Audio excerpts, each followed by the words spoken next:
Good evening, all. Welcome to the viewers on my channel, Tom's channel, and of course, Valhalla's channel. We are going to do a little update stream with the Karen Reed case. Who better to have on than Tom to talk about that? Because I just don't have the time to dig as deep as he does into the entire case. If you're on my channel, his link is on top of the chat, so you can go give him a follow. And we will try to do this as we always do on this channel, kind of coupled together, and it'll probably derail 120 times, but it's going to be fun. And in chat, please be nice to each other. And if you have questions, put a question mark in front, and we'll try to answer your questions as good as we go. But Tom, thank you for coming on. Tell us a little bit about yourself. Thank you for having me, and it's my pleasure to be here and to be with your viewers. I'm honored to be here with you guys. I live in Massachusetts, like 30 minutes from Canton. I'm a former police officer. I've been following this case since Aiden broke it. We'll say that he started this, and I've been in deep the whole time. Like as I'm actually in a little too deep sometimes with this whole thing. It's troubling. That seems to be the common theme of anybody that gets a little too into this case. They're a little too deep. It'll tear you up, man. It pulls you in, and it's the never-ending rabbit hole. I don't know how else to put it. It's a crazy one. Sorry. No, I was just asking, how long have you been on YouTube doing this? Oh, not long. Only about 6 months. Okay. Did you start as a Karen? I was uploading fishing videos, just me going fishing, and then Karen happened, and I just got involved with it, and then started live streaming it from the courthouse, and it went from there. Yeah, and it's a case you can easily get hooked on, because the more you look, because I just did the first hearing because I saw the infamous blunt force scratching. As a former law officer, you know all about blunt force scratching, and I just thought that was weird. So I did the first hearing, and then Jamie and I did the first hearing, and we both just looked at each other and said, "Is there a fish factory close by? Because something smells fishy." Yeah. But talking about smelling fishy, a guy who doesn't do that is Mr. Valhalla Awaits. He smells a little bit goaty. Quite goaty. How we doing, everybody? I'm glad I'm here. Nice to meet you, Tom. And hello to Tom's audience. That being said, this has always been crazy. It always will be crazy. And the more I dig into this, the crazier it seems to get. It's amazing to me. It's amazing to me how we can have this kind of fishy case, and then we point out weird things, and then people start getting arrested. And then we point out how weird that is, and then more people get arrested. So I can't wait to see how this ends, shall we say? Yeah, and of course, as Irish mentioned, Jamie is here as well, and she specifically requested Tom because Jamie loves a good accent. I personally can't hear any accent because I don't believe accents are real. And if anyone notices I have a slight accent, it's not just because I have a cold, it's because I live in Denmark. We try to speak English. We don't do it that well, but Jamie was very happy that we had Tom on. I love a good Boston accent. There you go. So just so you know, the whole case is getting physical now. I actually got assaulted when I was walking at one of the they were going to do an audit for the police station, and I had a guy come out of the crowd and assault me. Now he's just an average random citizen in Canton. This guy's a stranger to me. This is so into this guy deeply. He had to come out and take it out on a complete stranger. That's how deep this whole case is. And that was just about the audit of the police department. That's not the Karen Reed case. That's not the state police. That's not the DA. This is just the audit. So you got some people that are really, really geared up and tied into this so deep. They're taking it physical. Like they're physically assaulting people now. So, Mhm. you know, I gotta say one thing: that the people that have reached out to me to ask me how I'm doing, it's incredible. This group of people that are following the Karen Reed pace, they're just the most amazing people. You can't imagine how amazing everyone is in this group of people that are all looking to get Karen off of these charges. And these people are lawyers, uh, coaches. You have all walks of life. I mean, all walks of life coming together to free this girl, Karen, who they're absolutely, because she's factually innocent. Factually, like factually innocent, not with reasonable doubt. We're beyond that. This is factual now. So I don't know where you want me to start, but it, Yeah.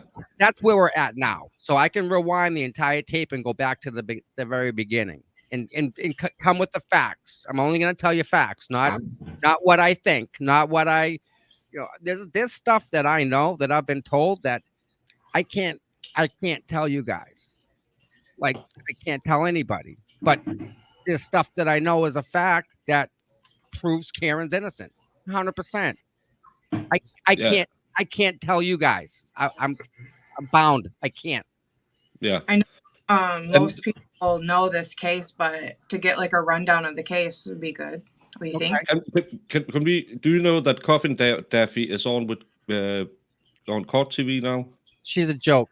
She just listens to what she's told. She doesn't even read the court documents. She just goes on there because she's an FBI agent. She knows. She doesn't. You don't inherently know facts about a case.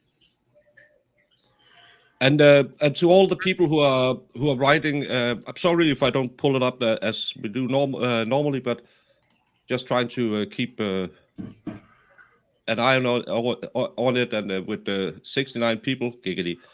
Watching, it can be a little crazy. We will be going into the feds in the end of it, I think. Let's start out with the case and then talk about because the feds is kind of related and not related. Right. Correct. So it's just another thing. I can see the chat at the bottom, but I can't read it because I don't have my glasses on. So if people are saying something to me, I can't see it. I see the words, but I can't read them because I don't have my glasses on. So I'll try to talk about it. I'm just say hi. I'm sorry. I can't. Right. So we're gonna start the beginning. Okay. They went out drinking. Okay. Karen and her boyfriend. Now, if we just do I did this with the Turtle Boy as well. Just a quick update. Karen Reed, the lady on the picture, she's accused of manslaughter, leaving the scene of a motor vehicle collision, causing death, and motor vehicle homicide. And she dated O'Keefe. They had been out partying. She dropped him off at the Alberts residence, and the next day she finds the body in the snow. And what the state claims is they had been drinking. She drives them to Brian Albert's home, doing a 3-point turn, which they later changed to 60 feet, 24 miles per hour reverse in the snow, perfectly driven. She should be a rally driver. She hits him. She leaves the scene.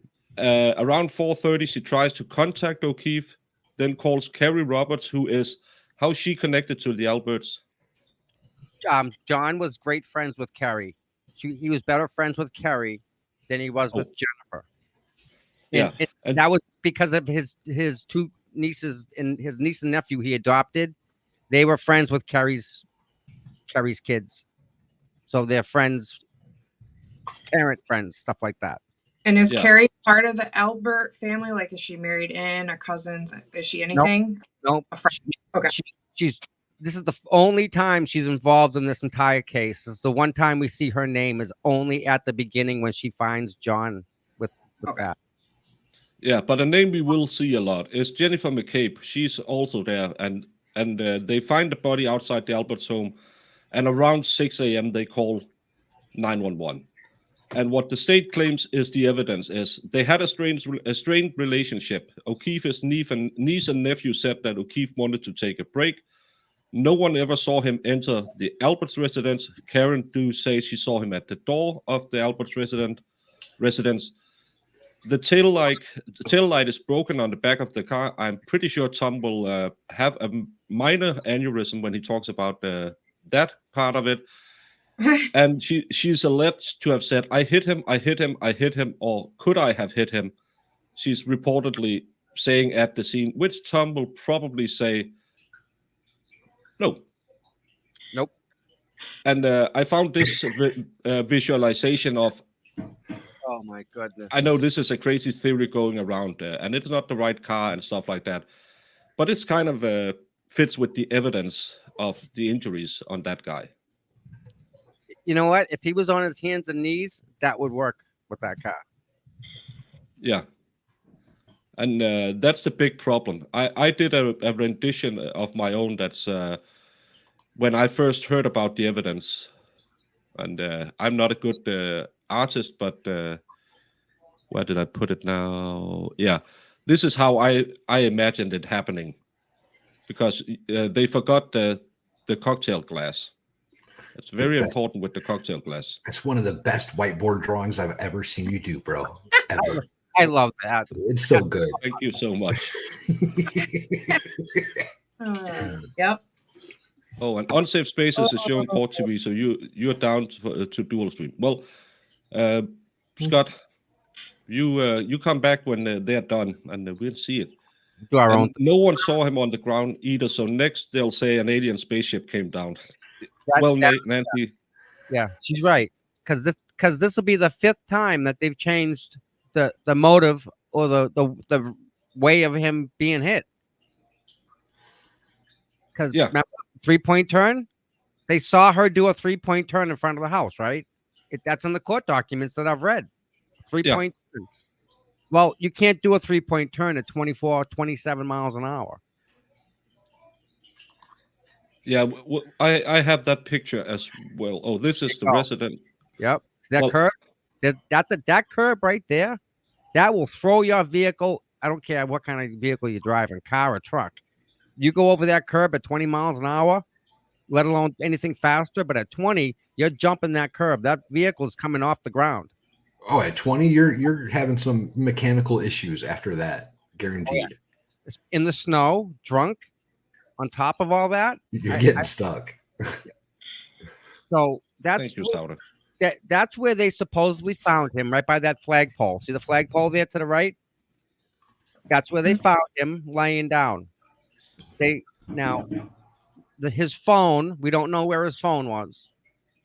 They supposedly said it was underneath him, but we don't know that. So his phone was there, but we don't know where the phone was, quote, found. Now, where they're also finding the taillight pieces is in the grass. So she could not have hit him on the road. She would have had to stay on the road to physically hit him. She was in the grass. And if she's in the grass, she's in the air on the curb doing, Dukes of Hazzard stuff in the front yard. It's just not, it can't happen.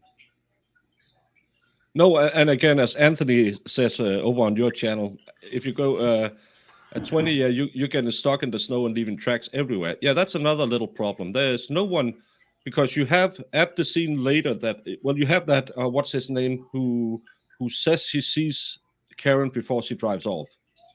Matt. Matt. And then, Jen. Now see the front door? Yeah. All right, that front door, that's the front door to the living room. If you look at another picture of the house, there's a door to the right-hand side also, okay? Between the garage and the house, there's a breezeway with a door. That's the door that he went in. The front door was closed, okay? That front door you're looking at right there. So there's no way that they said they saw him out the front door. That front door was closed. So Jen and Matt said that they saw her parked in front of the flagpole through that closed door. How can they do that? That door was closed in the winter because they never used that door. They use the side door next to the garage. That's the entrance where it's the mudroom where you come in the house. That's a formal entrance room. Do you understand what I mean? Like, I don't know, in Denmark, in the States, that's a house. When you walk in, it's usually like a really fancy living dining room that you don't even use. It's just that's what that door leads to. The other door leads to the kitchen, which is where everyone usually ends up. Yeah. So they don't even use the door that you're looking at there. They're using the door to the right that you can't see in this picture. That's where John went in. And Iris, her testimony is she looks out the window from the living room and sees her parked outside. So she's not in a second floor window. Jennifer McCabe she's quite essential to this case. She sees everything. She's part of everything. And she's a very interesting person to me because it's actually the entire case is built about her testimony. Take her out of the case. Take her testimony out of the equation completely. And what do you got? Nothing. You don't even have a tail light. You have a guy saying, I saw Karen Reed in the car with the cabin light on. I never saw John O'Keefe. Correct. Yep. Then you have the magical breaking of the glass at different times. I pulled up this video. You have probably seen this about a million times. But the broken tail light that was clearly broken all the time. Stop this for a second. Stop this for a second. Right there. If you look at the tail light, I don't know. I don't know. You see, is my mouse moving over there? Can you see on the screen? No. Yes, sir. No. I can. No, okay. This is my mouse. Can you see my mouse by the tail light? No, but now I can see Baker's. Well, that's my mouse. If you look at that tail light, it sticks out away from the vehicle. Yeah. Physically, okay? The car she's going to back into is John's Chevy Traverse, which has a rear window wiper. When she backs up, okay, they fit together like Legos, the back of her car and the back of his car, of how the indentions on the trunk are. If you look at how the taillight is and at the length and the height of the taillight, it matches the height of the third brake light on John's vehicle. So when she backs in, when she moves the vehicle, she's moving it via the taillight is hitting the third brake light on the vehicle, and that pops off a piece of the taillight. It doesn't break it. It doesn't shatter it. It breaks off a piece of it. All right, hit play, and you'll see what I'm talking about. She doesn't hit the bumper of the car. She hits the third brake light, the rear window, the rear wiper.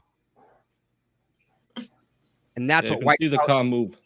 That's what wipes out her taillight. That's the taillight breaking right there. The whole taillight situation, you just saw it right there.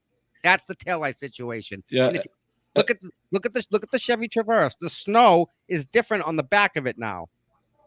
Yeah, and you could see the tires move. And this is the apparently shattered brake light.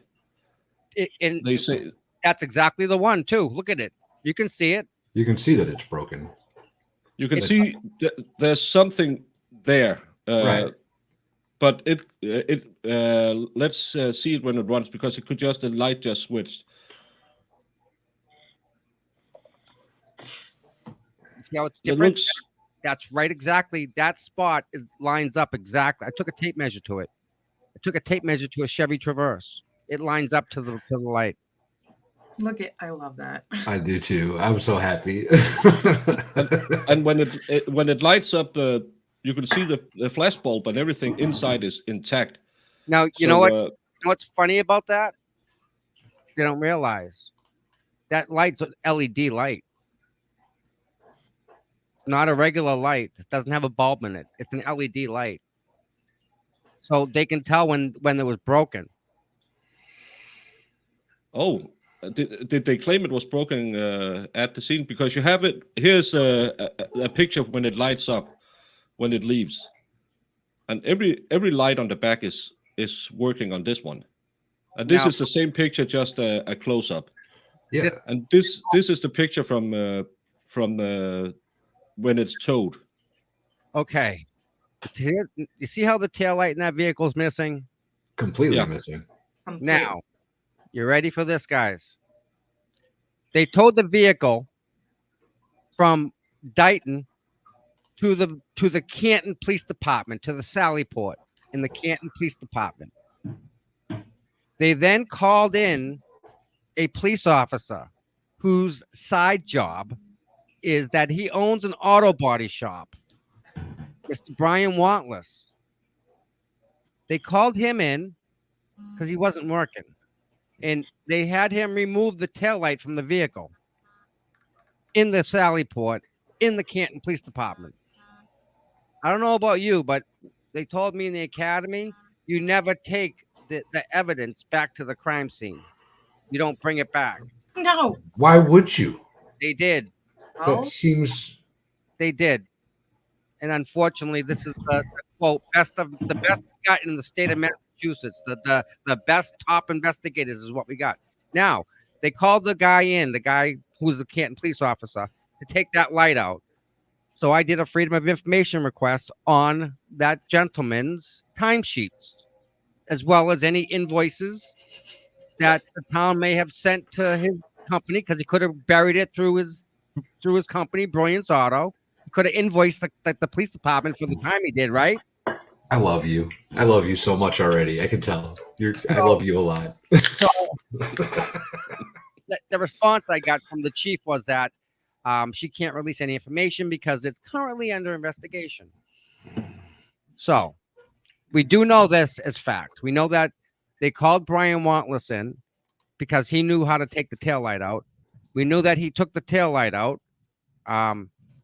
And there's no reason to. Oh, by the way, they never took a picture of the taillight while it was inside the vehicle.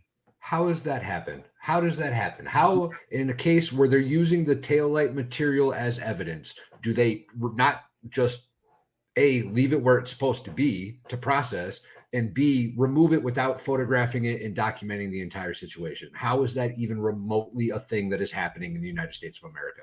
Listen, show me a murder weapon that's got under 1,000 pictures with a digital camera. Right. I mean, they hold that freaking shutter down. I mean, they're taking pictures and pictures and pictures. I mean, there's 1,000 pictures for every crime scene. They have cell phones with cameras on it. They can't take a picture. And the funny part is, we were covering, I don't know if you know the Cara Rintala case.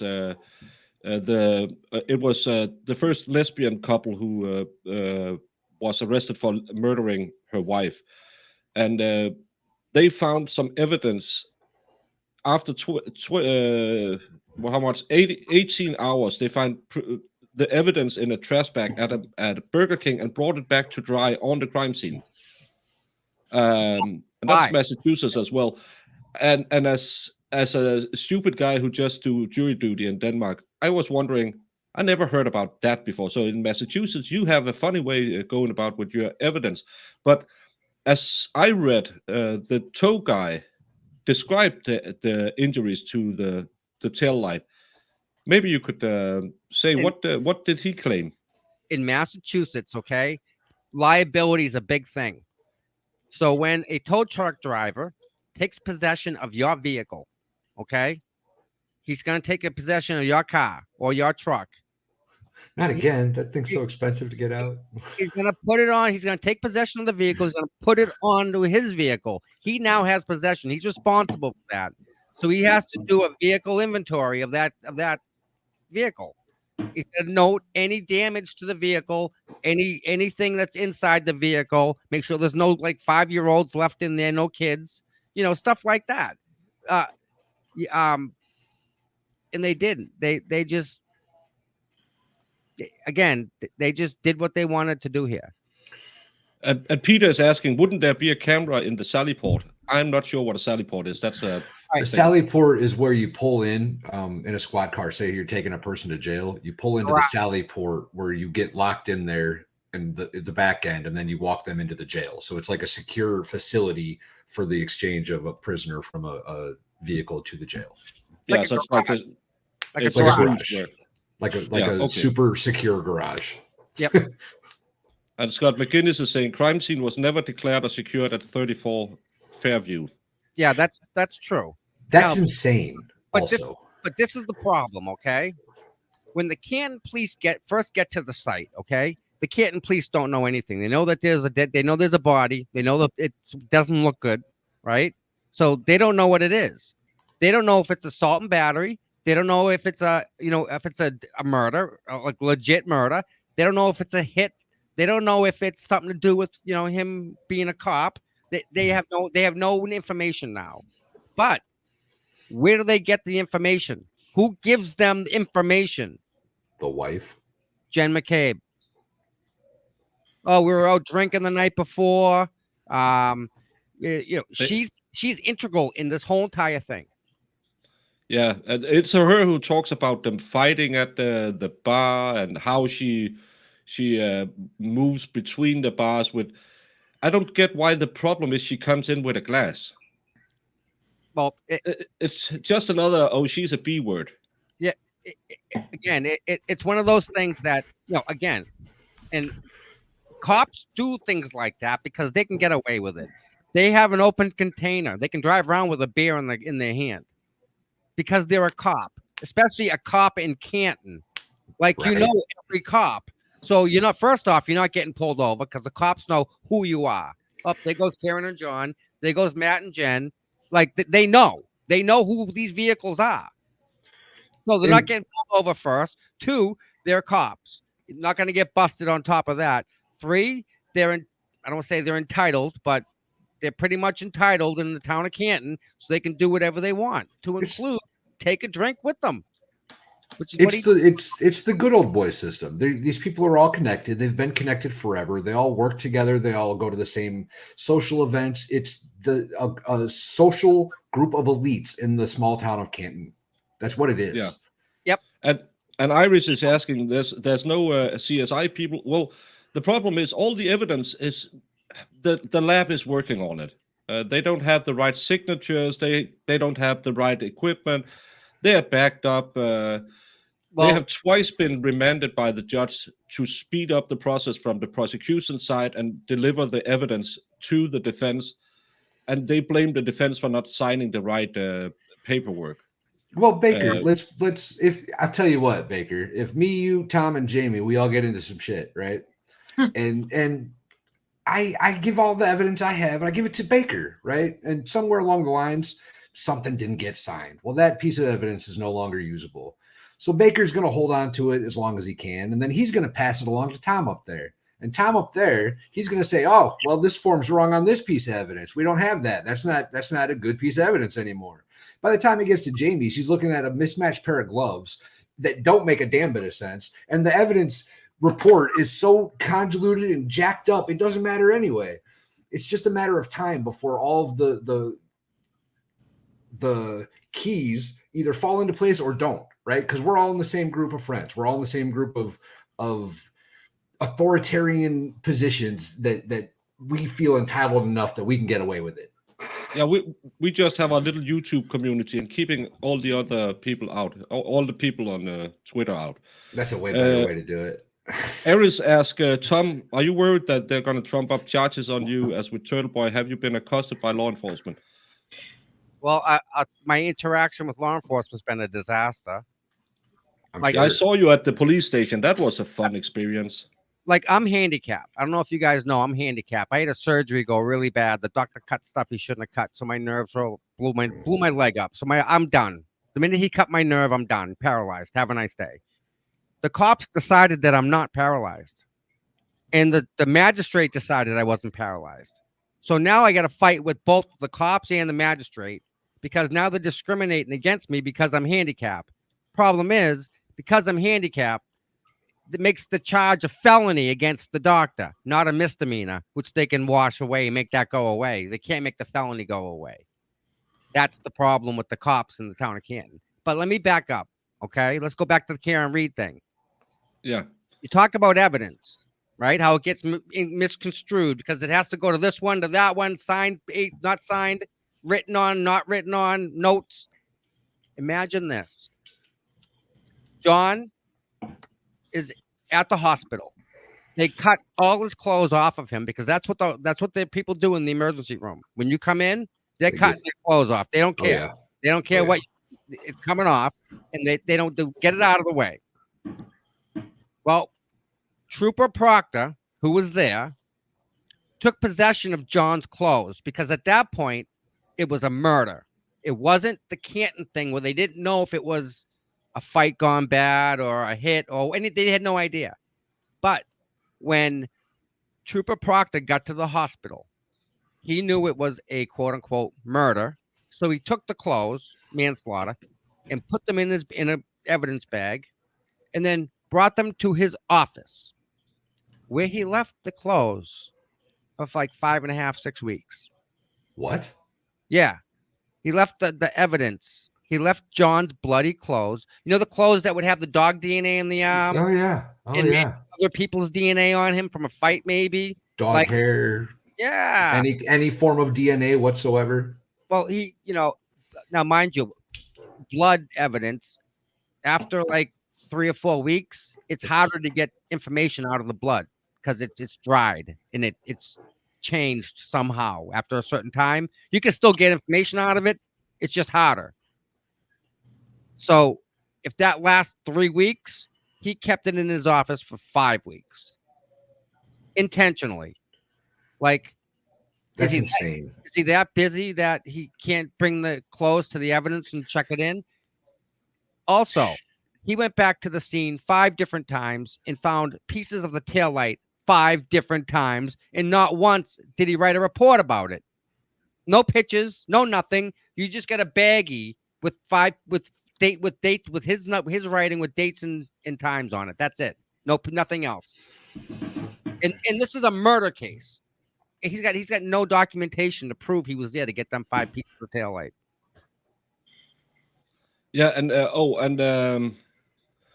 like the new because all the people are saying, well, you're all conspiracy people, and then I saw these people who try to claim that she went back to the scene in his car Why? to check it out. Why? There's zero evidence. There's zero evidence to say that. Because guess what? We just saw John's car parked in his driveway, right? Yeah. Mhm. If his car moved an inch by anybody, I guarantee you'd have video of it because we have video of Karen hitting the car. Well, it was snowing that week or that night as well, right? It was a massive blizzard. Absolutely. So, for those of you that aren't from snowy places, if you start a car and drive it across town, it's pretty warm, right? The snow doesn't start piling up on it right away. You have warm spots on the car where the snow melts and it doesn't stick. And you can very obviously tell which cars have been driven within the last couple hours and which can't. Exactly. John had Ring cameras outside his garage. I went to John's house. I saw his driveway. His driveway is actually really small. It's smaller than it looks in that picture, believe it or not. But Karen's backing out of the garage. Mhm. I mean, I've been there. It's small. It's a tight spot. So, I mean, I give her credit for backing out. But look at the 2 different cars here, okay? Let me tell you something about Lucky Lochran, plow driver, okay? If John's body was out front at 12:30, okay? We'll say 12:30 when that supposedly happened, okay? That means every person in the house walked by a dead body and didn't notice it.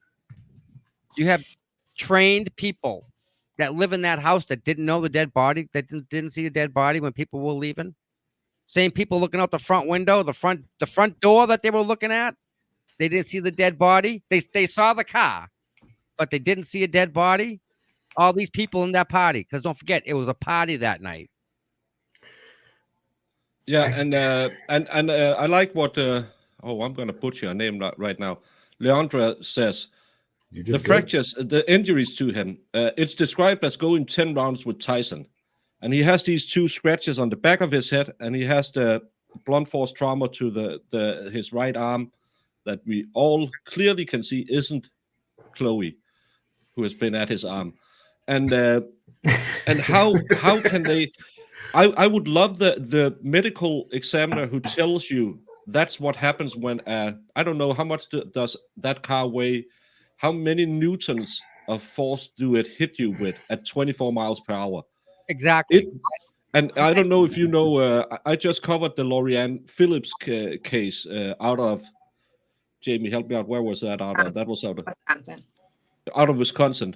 She was alleged to have driven over her husband. He had fractures to his front side of his chest, the side of his chest, and at the back. He had over a liter of blood in his chest cavity. Oh, absolutely. Yep. There's no evidence that that guy was ever hit by a car. At 24 miles per hour. That amount of force, first of all, it had flung him backwards, not 6 feet into the side. And he would have, if he was bent over so she couldn't see him, or she clearly wanted to do it, his head would have been shattered. If he was standing up, his body would have had injuries. You know what it takes? You know how much force it takes to break a human? 8 pounds. 1,400 pounds. Damn, I was way off. Yeah. Break a human skull. Okay, his skull wasn't broken, but guess what? His neck wasn't broken either. If he got hit at 24 miles an hour, he's having a broken neck because that's the first thing that's happening. Boom, you're dying right then and there. You have a broken neck, no questions asked. No, if you get hit in the back of the head at 15 miles an hour, you're dying. You're breaking your neck. You're dead. Well, I still can't get over where he ended up in all of this because that makes absolute no sense. So here's the problem with that whole situation. You know how, I don't think you do, but you know how it is to move a 275-pound dead body? Like, it's dead weight for a reason. That's what they call it, dead weight. I mean, you're not doing it with one person. You're not probably doing it with two people. Two good-sized people to move 275 pounds of dead weight. I mean, to the contrary, sir, Zachariah Anderson was able to pull it off single-handedly without leaving a drop of blood or evidence anywhere in a crime scene or vehicle. Yeah, and he weighed nothing and had a bad back, so it's very possible. If the DA believes it, you can do it. Yeah, I mean, and like you were just saying, where are the broken ribs on him? You know, he would have contusions on his side. He would have, a broken collarbone, right? I mean, a collarbone, 12 pounds to break. That's an easy one to do. Boom, instant broke. Like, bike riders do it all the time when they fall off the bike. And he doesn't have a broken collarbone. And doesn't have a broken neck. So, like, that rules out that mass, which is exactly what you're saying. That vehicle has a mass of X. X into Y, which is 275, equals bad Z. Like, that math does not work. It can't work. What car was she driving? Lexus 530. Let's see how much that Got to weighs. be 6,000 pounds at least. Probably pretty close. And like you were saying, the Newton weight, but the actual energy transference of energy from one vehicle, from one moving vehicle mass to a stationary mass is bad news. Like, that's just it's a lot more than the typical human body was designed to take. I'll tell you that much. And he doesn't have the injuries even close. Like, not even a broken collarbone. Give me a collarbone. Give me a broken wrist. Give me a broken knee. Yeah, any broken bones, right? Would take out his knee, right? Something. Yeah. It weighs close to 2,000 kilos. That's 4,400 pounds. Hey, look at me doing math. Oh man. Yeah, and then we need someone who can do math and say how much force that generates. Yeah, and don't forget the bloody clothes bundled up on the floor in the autopsy pictures, which all of a sudden had glass in it they didn't see at the hospital. If those fragments of glass that were found on the front lawn were even put in that bag, there you go. That all makes sense there. Yeah. And Winnie is limiting Coffin Daffy's commenting on court TV. You should mute that one. She doesn't give us any evidence. She does not give us anything. She just gives us the other side's talking points, which I like the other side. I want to hear from them, but all they exactly. they don't say nothing. They just chirp, chirp, chirp, chirp, chirp about nothing. About they made a fake Twitter page for me. Like they have that much time on their hands to make for me a fake Twitter for me. Like, Aw. Yeah. like is that did I make the big time or like? But like that's what they have. They don't have anything. The other side. Like we're looking for facts. We're looking for the truth, and we can't get it from the people that were there. Yeah, and again, when we're talking about force, the body damage on the car, that it's only the tail light. Again, a body is quite big, and he was six foot 6'1". high, top 6'1". Yep. So he was about And he was about my size. He's about an inch taller than me and 50 pounds heavier than me. It's a big dude. Yeah, and he hits only an area this big Just on a car. neck up. From the neck up, he has injuries. You see his eyes? He's got two black eyes, like he was in a fight. You know, he's bleeding out of his nose. It doesn't You know? make any sense. He's got a massive in the back of his head. Oh, can I say something about the 911 call? Have you You guys can heard, say whatever you want. have you guys heard that? Yeah, I was- I actually I'm not sure if I have. I can try and pull up a buddy of ours, Wilhammer, cleared up the audio. Yeah. Hammer's awesome. I love that dude. So this 911 call, okay. I had this for a while, and I was asked not to release it by one of the people that were in the video or in the audio, and two of the people I don't talk to or don't even care about. So you can figure out who was asked. So I don't want to play something that's gonna reflect the worst day of someone's life. No, And so I had to sit on that, and then someone put it on Twitter, and then it went viral, and everyone was sending it to everybody else, and this should be held in. I believe that it's so troubling and so moving. I don't think that this should be released because this is the stuff that gives people PTSD. Like, and it was too late. You can't even warn people to say, "Hey, heads up, this is going to be tough to listen to." You know? Yeah.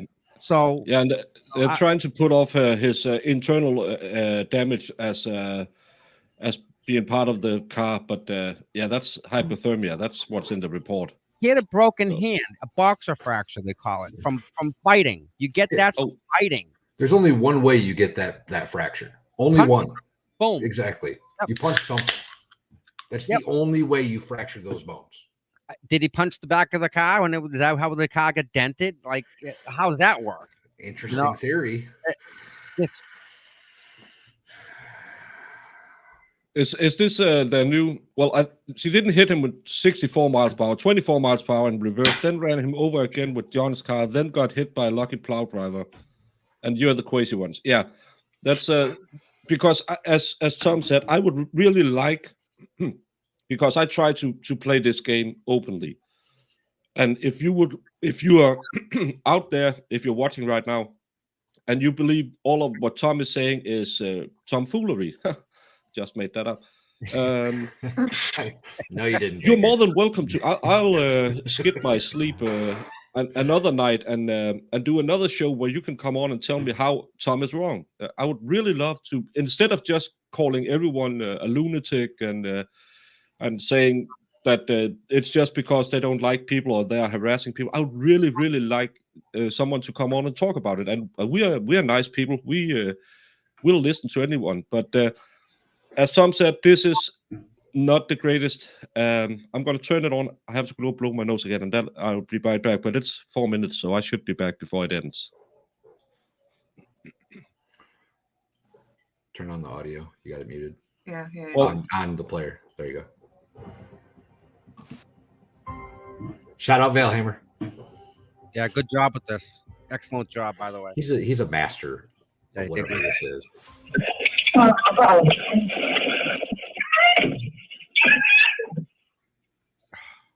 Trigger warning, yo. Trigger warning. And you can tell that's she's genuine. Oh yeah.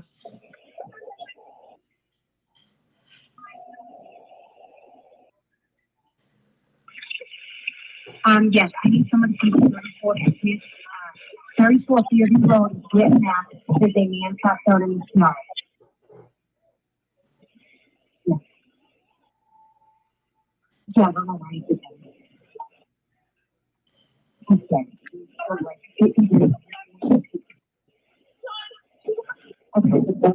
I know.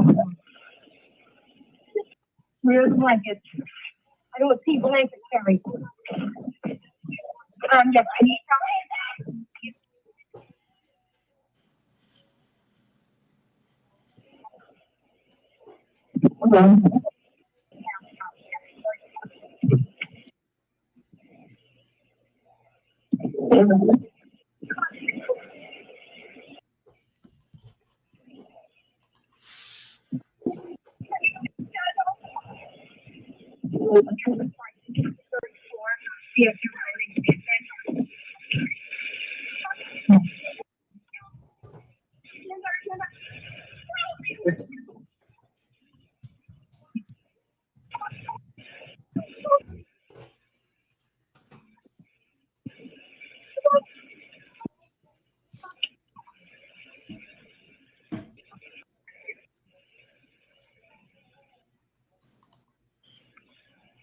John is 46 years old.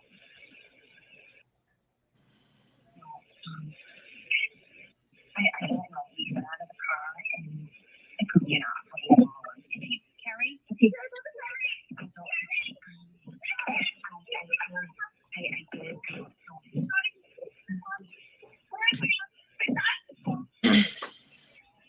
Pause it a second. Well, it's Jennifer McCabe on the phone, if anybody doesn't know. She's the one on the phone. And then Carrie's there, and then you can hear Karen in the background screaming. So Yeah. You guys know. Hey, Jude. You can hear three female voices. It's Jennifer McCabe, Carrie Roberts, Karen Roberts, and Karen Reed.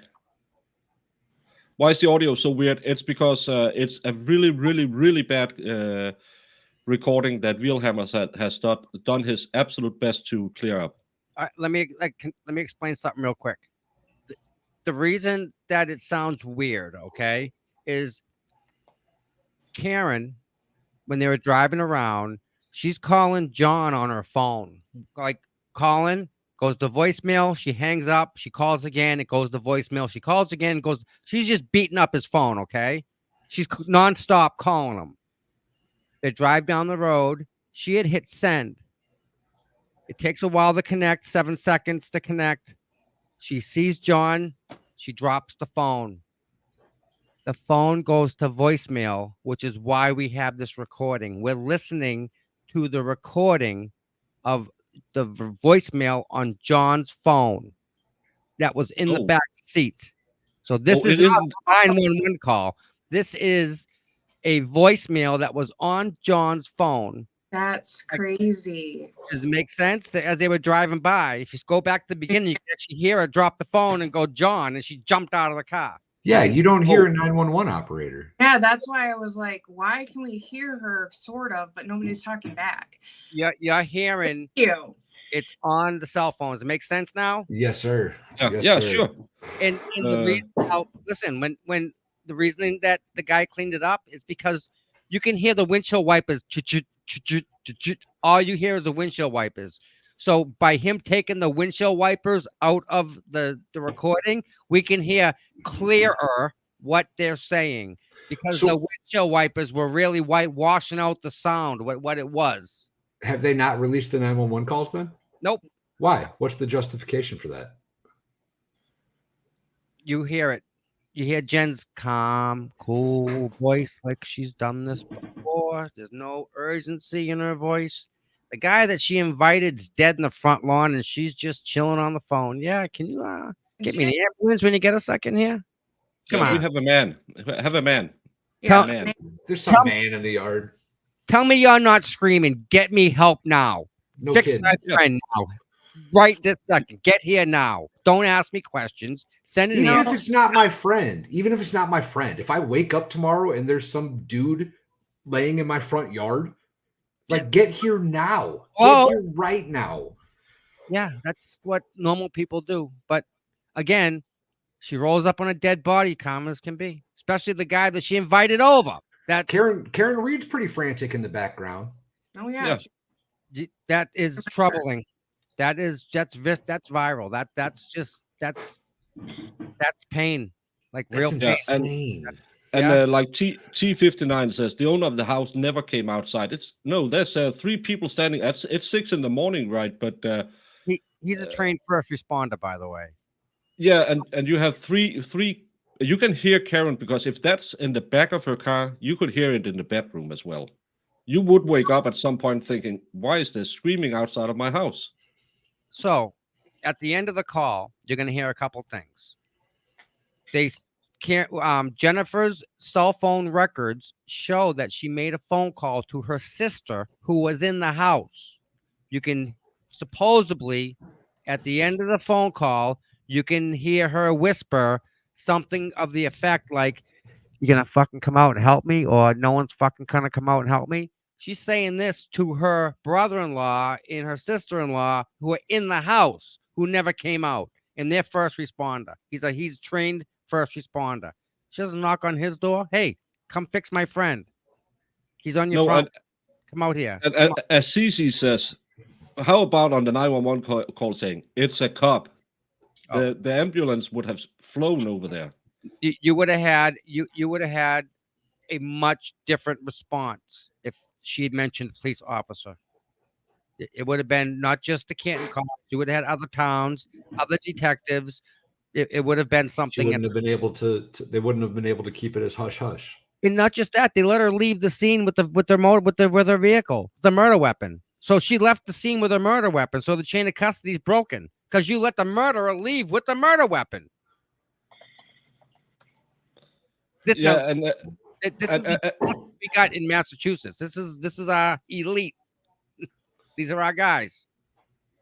yeah, and you never know how someone is going to act. Of course we don't. But she said John was a man in the snow, like she didn't know who it was. Then replied he's 46 when asked about her age, his age. Yeah. So yeah. That's what's super weird about it. Now listen. Let me ask you a question. When that car stopped and Karen got out, she bolted out of the car. Would you agree? Like, there's John. She said, Yeah. like, she knew that. That's why Jen stopped the vehicle, right? He's right heard- there. Yeah. He's right there. John's right there. I heard her screaming his name multiple times. How did she not hear it? Then why did Jen say there's a man in the snow? She knew who it was because she got the lady in the back seat was screaming the name when she jumped out. No, Karen. You know Karen, the girl who was trying to save the guy. She had said that's John. So at that point in time, from that point on, there's no question whatsoever who that is in the vehicle or out in the front lawn. We know where everybody is now. No questions at all, right?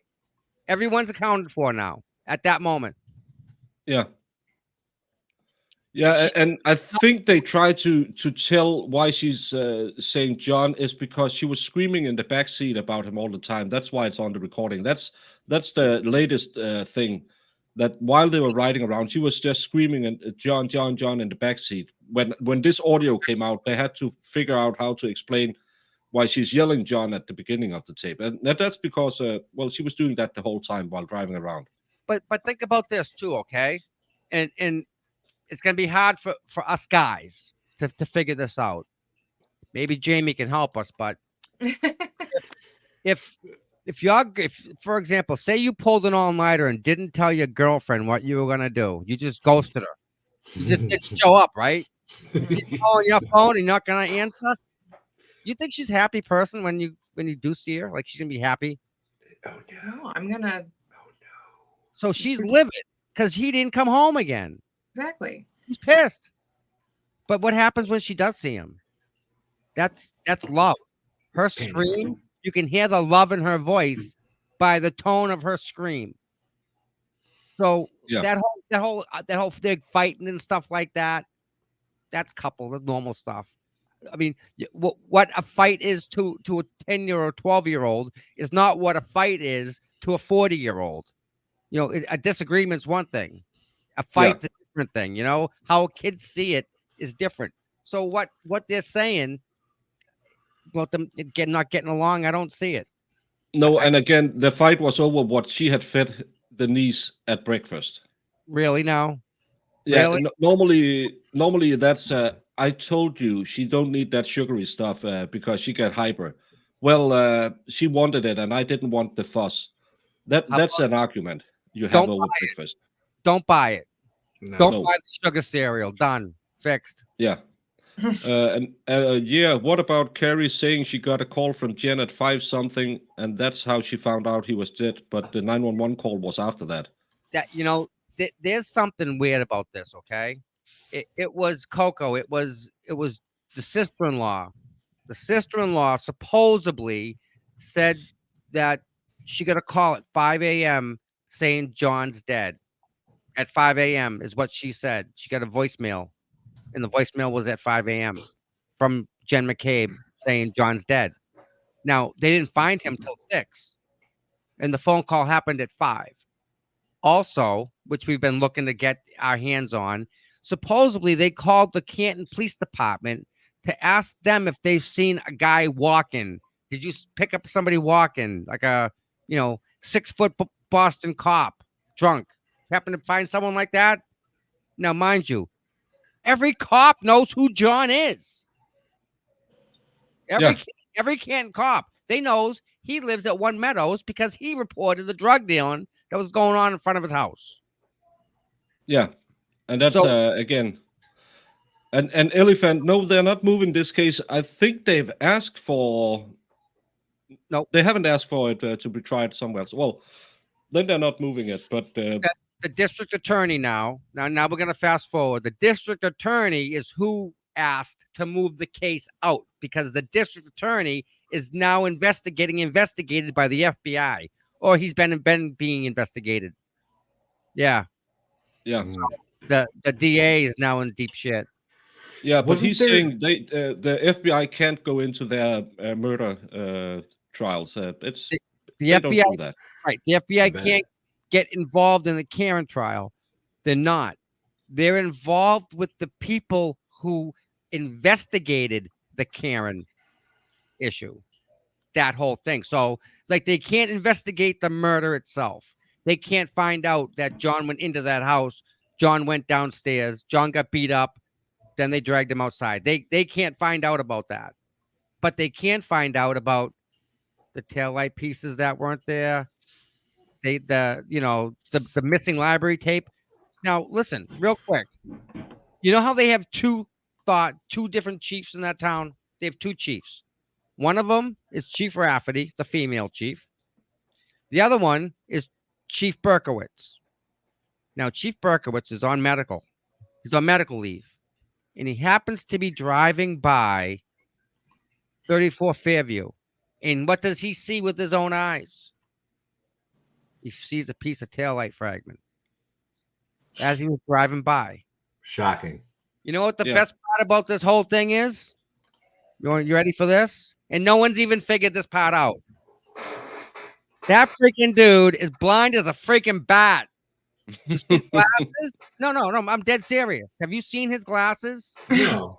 They're freaking 3 inches thick, man. It was my grandmother's. He can't see jack squat, and he found a broken small millimeter piece of taillight on his own, just driving by. He was bored one day on medical leave, and he found a piece of her taillight with his super X-ray vision. With his X-ray vision. Yeah. I mean, legit, the guy's blind. Well, With, with his like- bottle cap glasses, he probably can see everything, right? So then the chief now, Mrs. Rafferty, was saying that she never had a relationship with the other chief, but like they were just sleeping together. But it wasn't a relationship now. They're just kind of like, sharing the same space between her legs, I think. I don't know. How do you put that? Well, Right. Like, I don't know. inter-office cooperations in horizontal positions. I didn't get that memo. I missed it. Yeah. We get cite as, has the prosecution turned over the evidence to the defense yet? Nope. Well, it's at the crime lab. If they'll just fill out the correct forms and the right signatures, it'll be there post haste. So And keep in mind, y'all, Karen Reed's still in jail, right? She's still No. sitting in. No, she's out on Okay, bail. good. Whew. and the thing is, with And- all the problems that we now see, right? We know the FBI is involved, right? She went to the judge and asked the judge to lower the bail so she can get the money to give to her lawyers. Judge said no. Yeah, that's what's killer is she's still just bleeding money because of this. Oh my! But I mean, we're not talking, $1,000 here. We're talking 10,000 here, 15,000 here, 40 here. I mean, these are all big numbers. And unfortunately, what else are you gonna do? You want nothing. You want nothing but the best, right? Yeah. Can you afford the best? No. She can, as much as she can. I mean, she's, she only got so much. But that's the whole reason they won't even give her half her bail money back.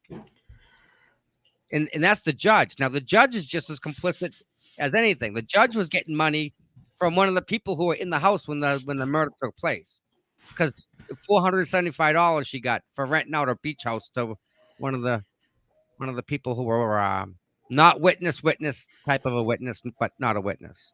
Yeah. No, wasn't there, was there. And like these people are like nurses and stuff, and they left the dead body in the front lawn.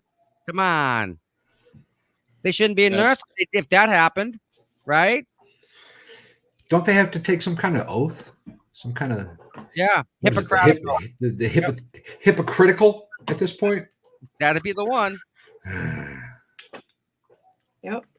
And no, but it's just So that's the night. That's we're only halfway through the 911 call, mind you. And we're already got so many problems. That's not how this works. That's not how a murder is, right? I mean, the Murdochs didn't get this type of 911 call, right? Hell No. no. yeah. Thank you so much, Tom, because you're really helping us out. Yeah. Yeah, there's a report. It's damning. Her parents is also helping as much as they can, but I'm there sure is. put the house on the line. I mean, how can you not do that for your kid who's innocent? That your kid's innocent. Dad, I didn't do it. What are you gonna do? Anything you can for your kid, right? And there is a pay it to page for Justice for Karen Reed's legal defense fund, and it has raised about $250,000. Damn. But that's a drop in the bucket when you need an expert, you need good attorneys, you need forensic detectives. Those money disappear faster than some of the Colombian go-go powder at a Christmas party. Snow and vertical. Snow and vertical. Mhm. That's funny. The beach house that SMC is going to bury Aiden underneath that one. Yeah, that something. Sean McCabe said we're gonna bury you under Auntie Bev's beach house. That's Sean McCabe is related to Jen McCabe, and yeah, He's the nice guy with the flying fingers. yeah, he's got a perm. Remember them perms? He's got a perm. Oh my god. Gay. The only guy that's been able to pull off a perm in the last 30 years was Justin Timberlake. Well, when you get that much, you can pull anything off. Exactly. So I'm gonna write something down because I don't want to forget about it. Guys are gonna love this one. That's funny. And let's play the last 2 minutes because it's so amazing. Every time we bring up just a sliver, we can talk 20 minutes about it because it just doesn't make sense.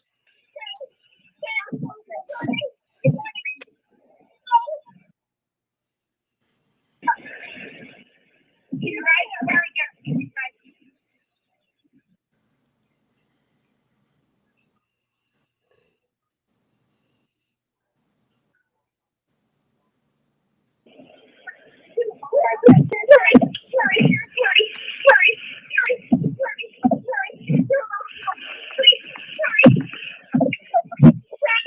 I know, Mom. I'm with Andrew.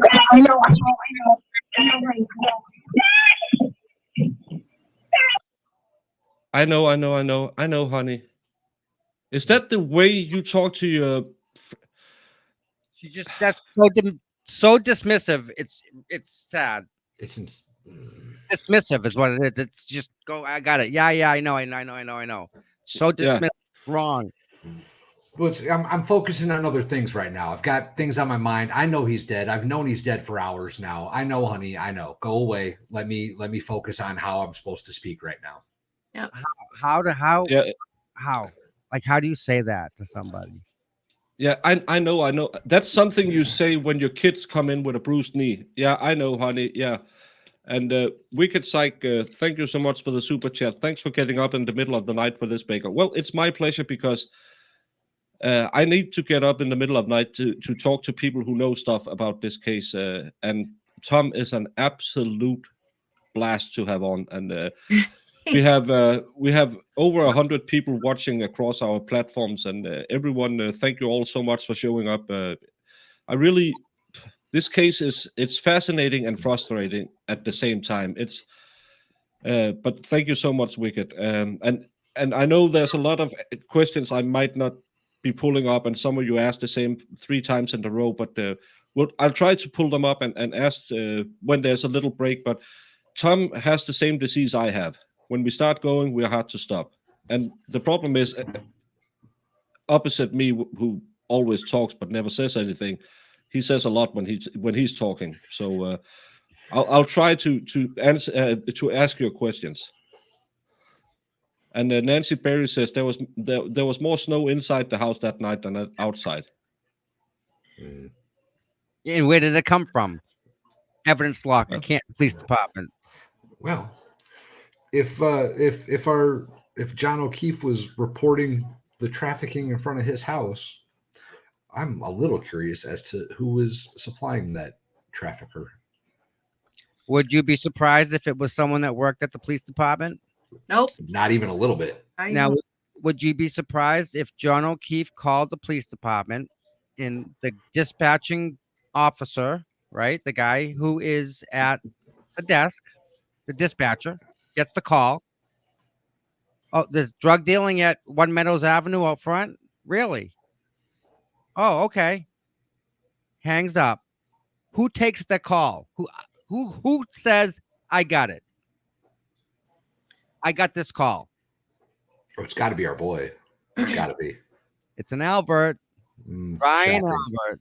Works at Canton Police Department. He took that call. I got that. Yeah. Imagine that. 100% Tom or BPD. BPD. Boston Police Department. BPD. Make sure you tag Haley's question. She has a question. Haley's confused. Were they all out drinking at the bars or just at the house? Was Karen drinking too? Just curious about everything. They were all at the bars together. And around midnight, Jennifer McCabe invites John and Karen to the Albert's residence. They are coming over there, and a little after the other people. Karen says, well, I didn't really want to go on. She had been drinking, probably even too much to be driving. But again, it's an illness that a lot of people have, that they grab a wheel when they have been drinking, and they shouldn't do. And she drops him off. And around 4:30 in the morning, she begins to wonder where he is because he hasn't come home. So that part of the story, everyone is in line for. They were out drinking, having a good time. Jennifer McCabe claims there was an argument between John and Karen. As the only person, I haven't seen it corroborated by any other testimony. Not even So, the video from the bar doesn't even show them arguing. But wait, who was out drinking? Because it was Karen, John, and who else? It wasn't Jennifer, the Alberts. Was it the Alberts too? Or was Yeah, everybody was out drinking. Okay, all the people that were involved, they were all out drinking. They went to 2 different bars, and then they said that there was a after party. One of the Alberts was having a birthday party at the house. One of the kids. So they're all related. All the kids are close.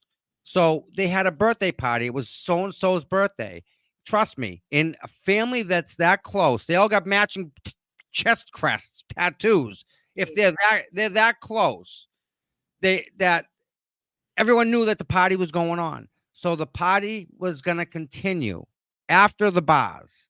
Now, when they were at the bars, Karen bought a round of drinks for everybody. She bought 9 shots. There were 9 people. She bought 9 shots.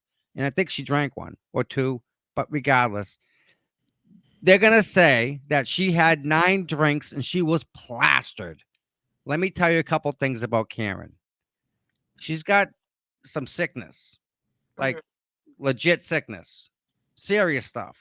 Like, you shouldn't be drinking on the medication that she's taken for that stuff. But if she did, and she maybe did a little extra drinks with that medication that she's taken, she probably, ended up drunk one way or the other, impaired, we'll say.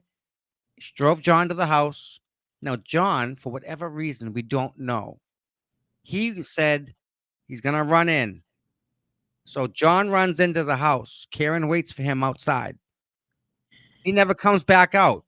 She's got to go to the bathroom. She's sitting out front. She's got to go to the bathroom really bad now. It's been 10 minutes. What does she do? She drives 5 minutes up the road to the house and goes home and goes to the bathroom because she's got colitis or something that's like medical. Like, she needs to use the bathroom. Mhm. So she's not going to sit in front of the house and wet her pants. No one's going to do that. If she's going to need, and she's not going to knock on the door to go in the bathroom at the house. It's because she doesn't know them. Like John, she doesn't really know them very well. He does. No, He knew. correct. He knew of them. He didn't know them. Yeah. And if you read the testimony, Brian Albert says that he knew John, but didn't know John. Like, he knew of him, but he didn't know John personally. And yet the guy is invited over to your house by Jen. Well, okay. That's on Jen. Yeah. That's what I remember being really weird, because I was like, wait, he only knows one person, because I thought he only knew Jen, and they were all like, we kind of know this guy. We don't really know this guy. So Yeah, and Sassy Pants asked, Tom, were you able to find out if Walness ordered paint for John's car? Well, see, I need to get the VIN number so I can run the VIN number through like the GM dealerships and the Lexus dealerships. If you buy anything for a vehicle, you need to have the VIN number. So if Wantless needed to buy paint for the car, for John's car, or buy a rear wiper assembly, they would have it on record and file to that VIN. I haven't had a chance to get the VIN, to run the VIN, to find out if those parts were ordered. But if they were ordered, I'm gonna find out. I just don't have her VIN yet. I've never talked to Karen, so I don't, like, I'm not gonna ask her, hey, can I have the VIN to your car so I can run it? If all the kids left before John got there, where did they go? Their own apartments? They're all kids living with their parents. Yeah, and John had some kind of beef with was Chris Albert? Colin. He only had beef with one person. Everyone else you've ever talked to that knows John or has met John, great person, great guy, just wonderful. Not one bad word. And I've talked to a lot of people that know John. I've heard not one bad thing about him. But Colin, which is Chris Albert's punk kid, he was fucking with John for a long time. Like, a long time. When John went to Aruba, if you saw the pictures of him and Karen in Aruba, the whole time, Colin was hitting the Ring doorbell, flipping him off. He had a party in John's backyard when John was on vacation just to piss John off and hit friggin' the Ring camera. And now I had all his drunk buddies go up to the camera. Fuck you. While John's on vacation, this kid's partying in his backyard. Yeah. And Iris at Vin isn't public record? Question mark. Usually it's under a FOIA. I have a. I'm looking for another way to get it. Okay. Yeah. And I need a VIN to Karen's, and I need a VIN to John's. Problem is getting John's VIN. I don't think his family's gonna let me get near the vehicle, to let alone the probably not, because So can I talk about that? I don't know if you you can want talk about whatever you want. You're the guest here. You are the guy with the knowledge. And I'm sorry, Chad, I'm not able to bring up all. You are very. I know we made it a Q&A, but I like that a lot of people too in the chats are writing in answers to all the questions that pops out there. people have got this. They're deep. They're in this deep. Mm-hmm. Yeah, and I really, because I see a lot of my viewers maybe not into it that deep. Your guys know a lot more than my crews. That's why I love to have you on here with and why I love to have a Turn Boy on, because you have all the knowledge. I can only, as I said, skim the surface because I stream way too many hours a day. So I love having people on with knowledge. There's so much in this case. It's just every single piece of this case has a footnote. I don't know how else it's. You ready for this? John's brother is driving his car now. Okay? The Chevy Traverse. John's brother. Not John. I don't think Peter. Do you mean no, John? I don't think Peter. No. John's Chevy Traverse. His brother's driving it. So, Yeah, John's brother is driving John's vehicle now. Okay? uh-huh. John's brother was responsible for the GoFundMe for the kids. And like that was $350K. That we don't know where that went. And I'm not sure if you're aware of this over where you live, but in Massachusetts, if you lease a vehicle like a Lexus 530, you have to have more insurance on it than average person.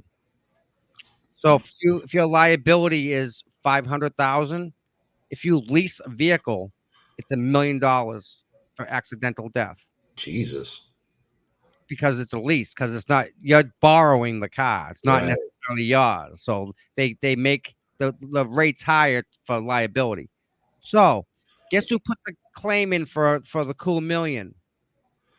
His brother. Same dude that's responsible for that missing 350. 1.3 missing. Now, I don't know about you, but are these kids wearing gold clothes, like gold jackets and gold pants, and like, because this is money's for the kids, right? This is for the kids. This is the money for the kids, right? Supposed to be. 1.3 million here. This ain't. Why do you think he wants Karen to be found guilty? Because he's already got the money and it's spent. Hey, listen, it wasn't murder. It was a different type of murder, but it wasn't the vehicle. So you have to give us $1 million back.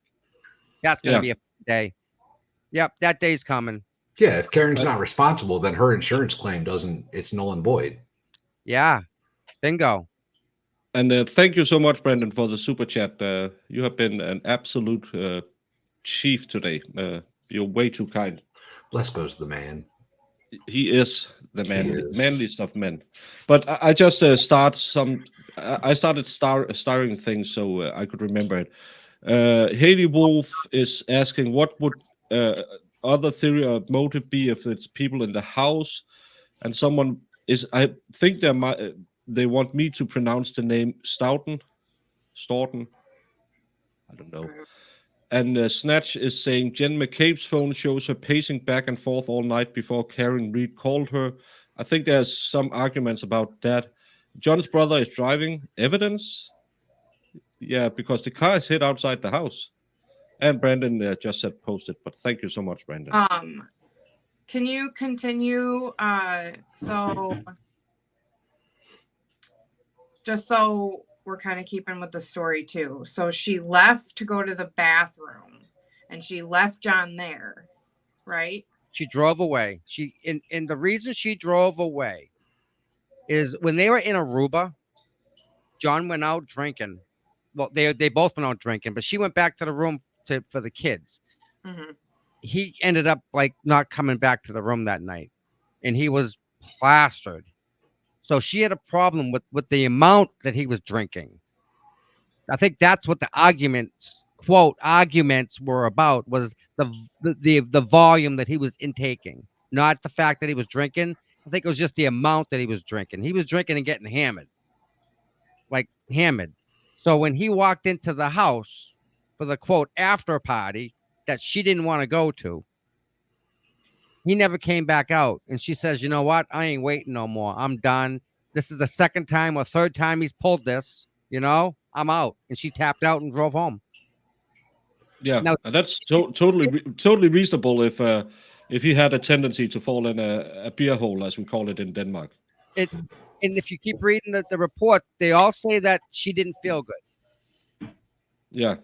That's code for, hey, I have to go to the bathroom. I want to go home. And she's not going to go into a stranger's house and go to the bathroom. Not happening. Because she didn't know these people. She just met them that night. Or she met them before, but wasn't like intimate with them. She knew them, but I don't think she's like would go over their house, know them.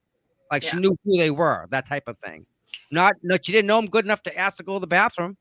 Well, especially if she lives so close. I mean, why not just go home? Yeah, because we all pee best at home. Yeah, I would rather go 5 minutes and hold it 5 minutes more. Courtney Reagan I'm not using a public bathroom or a stranger's bathroom. Just not doing it. Not happening. Courtney Regan says, don't forget to mention Karen was the one who set up the trust fund for the kids and bailed John's brother out of jail at one time. Melanie Parker, the brother put an addition on his house without having to do a mortgage. Well, that's nice. Oh, weird. Leandra says, Paul O'Keefe, fun fact, Karen bailed Paul out of jail, but it's against Karen. And Stace says, Tom, she put up a college fund for the kids. She's still paying the car that the cops have. Yep, all true. All that is true. The cops have Yeah. possession of her car. She's still going to make payments on it. Still going to pay the insurance on it. Yep. That's disgusting. They're not like she can't do anything. But what can she do? She's under pretty much house arrest. Mm-hmm. You know, she's charged with murder. We're murder here, not assault and battery, not accidental, not vehicular, no, nothing. Just murder.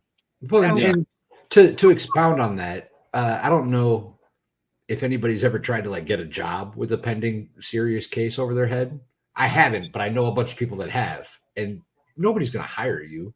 Nobody's going to take the risk that you're about to be in prison tomorrow. Like that, you're basically stuck in limbo. Yeah, and Soggy Bamboo says, I honestly wonder what would have happened if Karen had went into him. Well, maybe you know that maybe she would have had a little blunt force trauma too. Who knows? Blunt force trauma, y'all. Blunt force trauma. I have a question. Has anyone here had an animal like a dog in the past? Oh yeah, I've got a giant pit bull in the other room.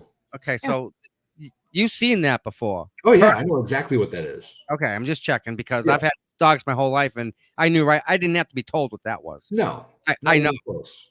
Yeah. I've had that. I've had that myself. I've been there. I know that.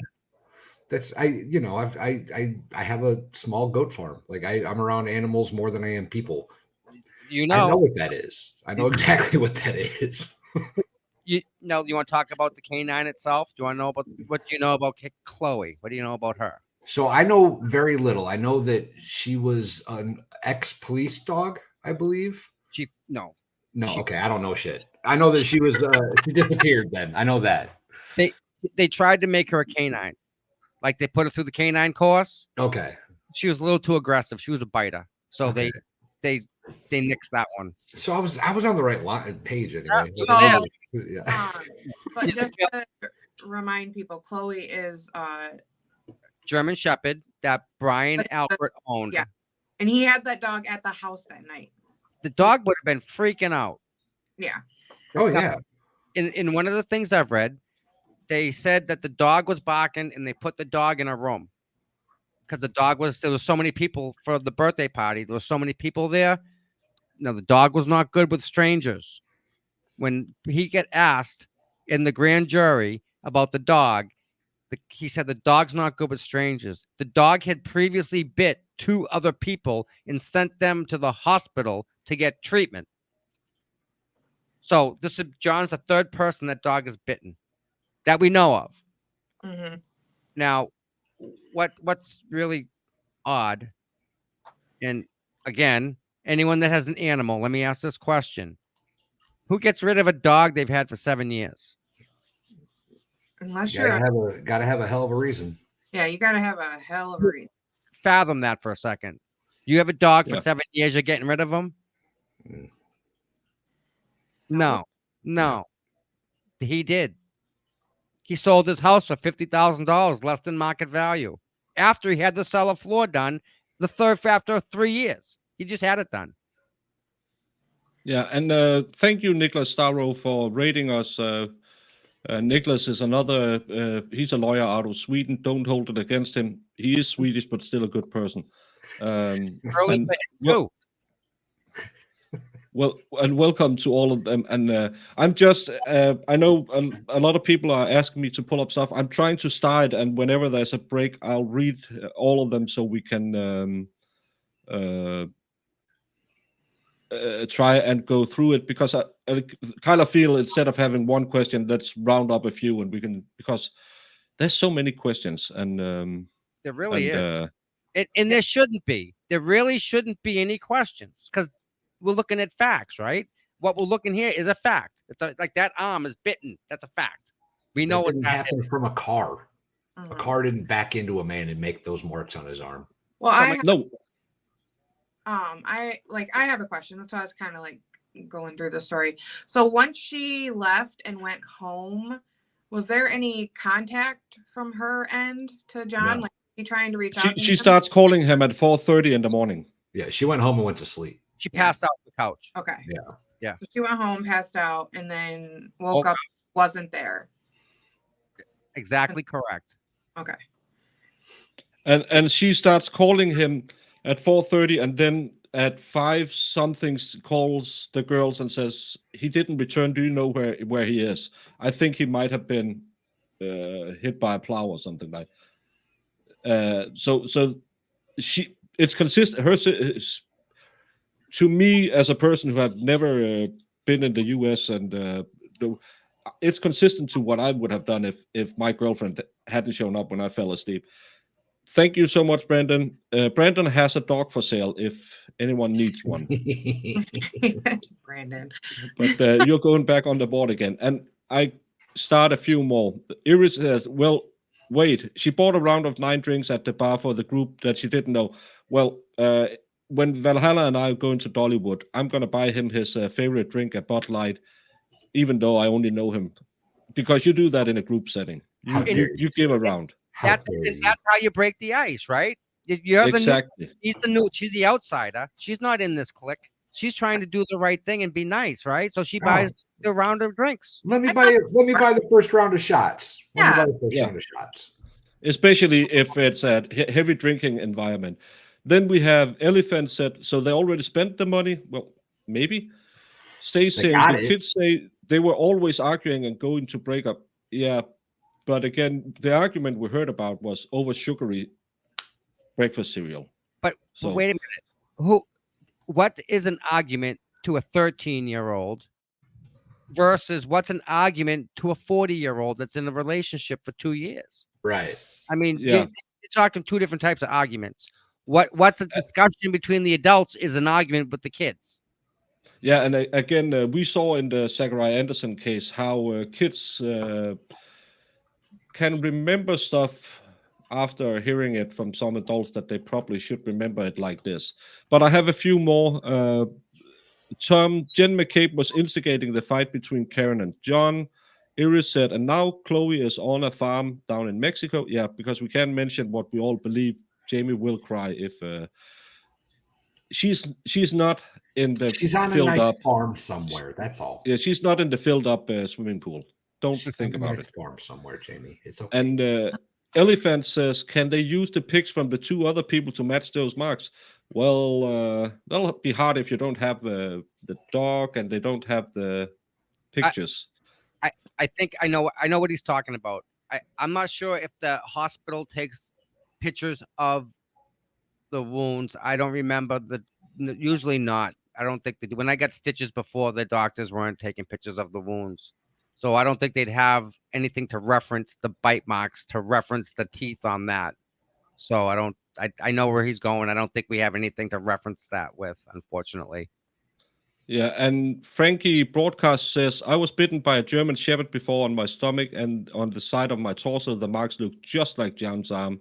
And Jadams says, John on the ground, he got someone in a headlock. That's how and why the dog was scratching at John. German Shepherd's dog nails protrude. It's a better explanation than blunt force trauma.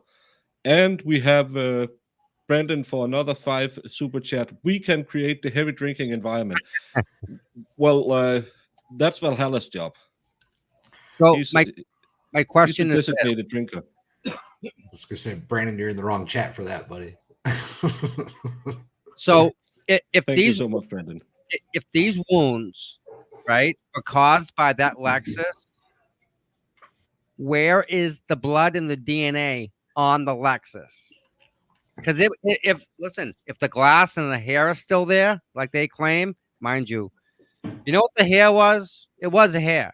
Do you know what it was? I was gonna tell you. When Karen when she bought her Lexus or leased it, they gave her a snow brush. The snow brush is a special snow brush. It's made with horsehair, so it doesn't scratch the friggin' clear coat in the car. It doesn't hurt the paint when you wipe the snow off. It was snowing. She used the snow brush to get the snow off her car. That's the hair. It's from the snow brush. It's a piece of horsehair. Well, it would be useful if we had the old light, the old rear light, instead of if they'll just sign over the forms, they will look into it. And Brandon, again, you've been way too kind today. Has to be maxed out soon. Come on, YouTube. My hands are going to give out. Also, ask Drex for German Shepherd bite treatmental.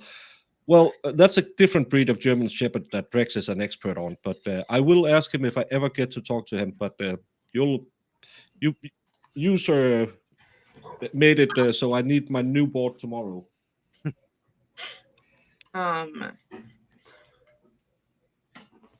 Oh, and yeah, and where's any of the blood? That's a great question. Again, a 24 mile per hour, 5,000 pound impact. How do you lose evidence? Well, you don't lose it. You just keep it in the lab and never turn it over. You accidentally misplace it, is what you do. And it's that easy to be corrupt. Like it's that easy. Yeah. Don't do it. Just don't turn in the evidence. Don't do this form. Don't fill that form out. It's wrong. It's all wrong. We'll just make this little mistake in the paperwork for the evidence transfer, and then that evidence no longer counts in the case. It's gone. You know that when Proctor, who was the lead investigator, when he did the investigation, he wrote down the individuals' names incorrectly. Everybody, all the people that were there, he misspelled their names on purpose. So when you Googled them, they wouldn't come up as being in the house. Pretty nice, huh? A cop, a lead investigator, gets 4 different people's last names wrong. A cop gets a name wrong. Why do you think they ask for your license? Give me your license. I don't want to hear it. Give me a license. They copy your license. He didn't even do that. He wrote their names down incorrectly.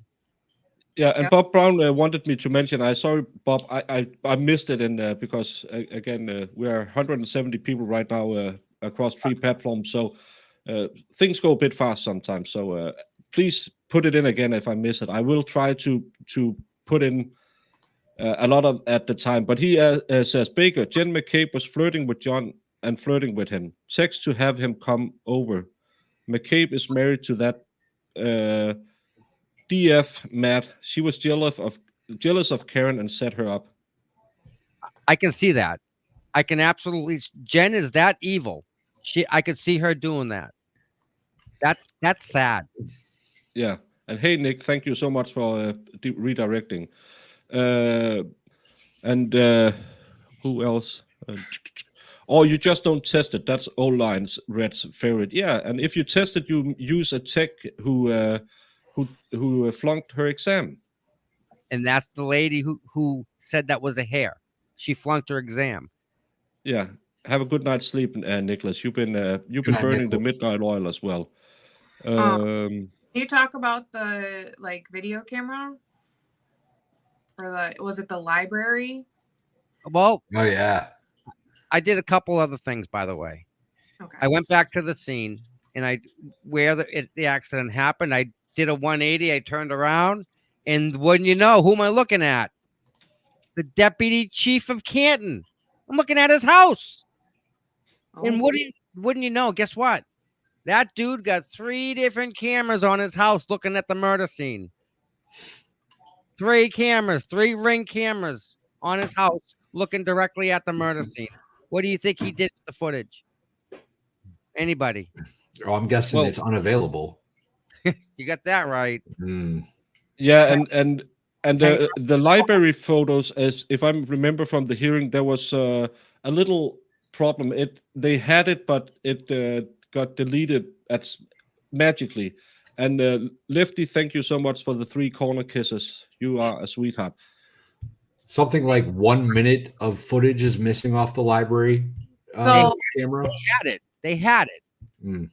And then so explain where that comes into play. Okay. So that anybody that's not sure what we're talking about. Right. Okay. So the camera's really important. Okay.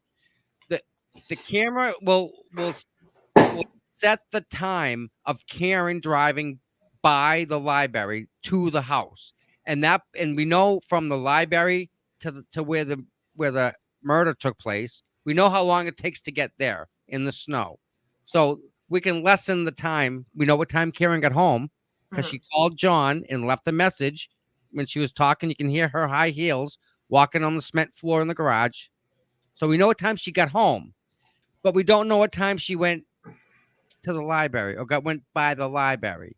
So they pulled the footage and they had it.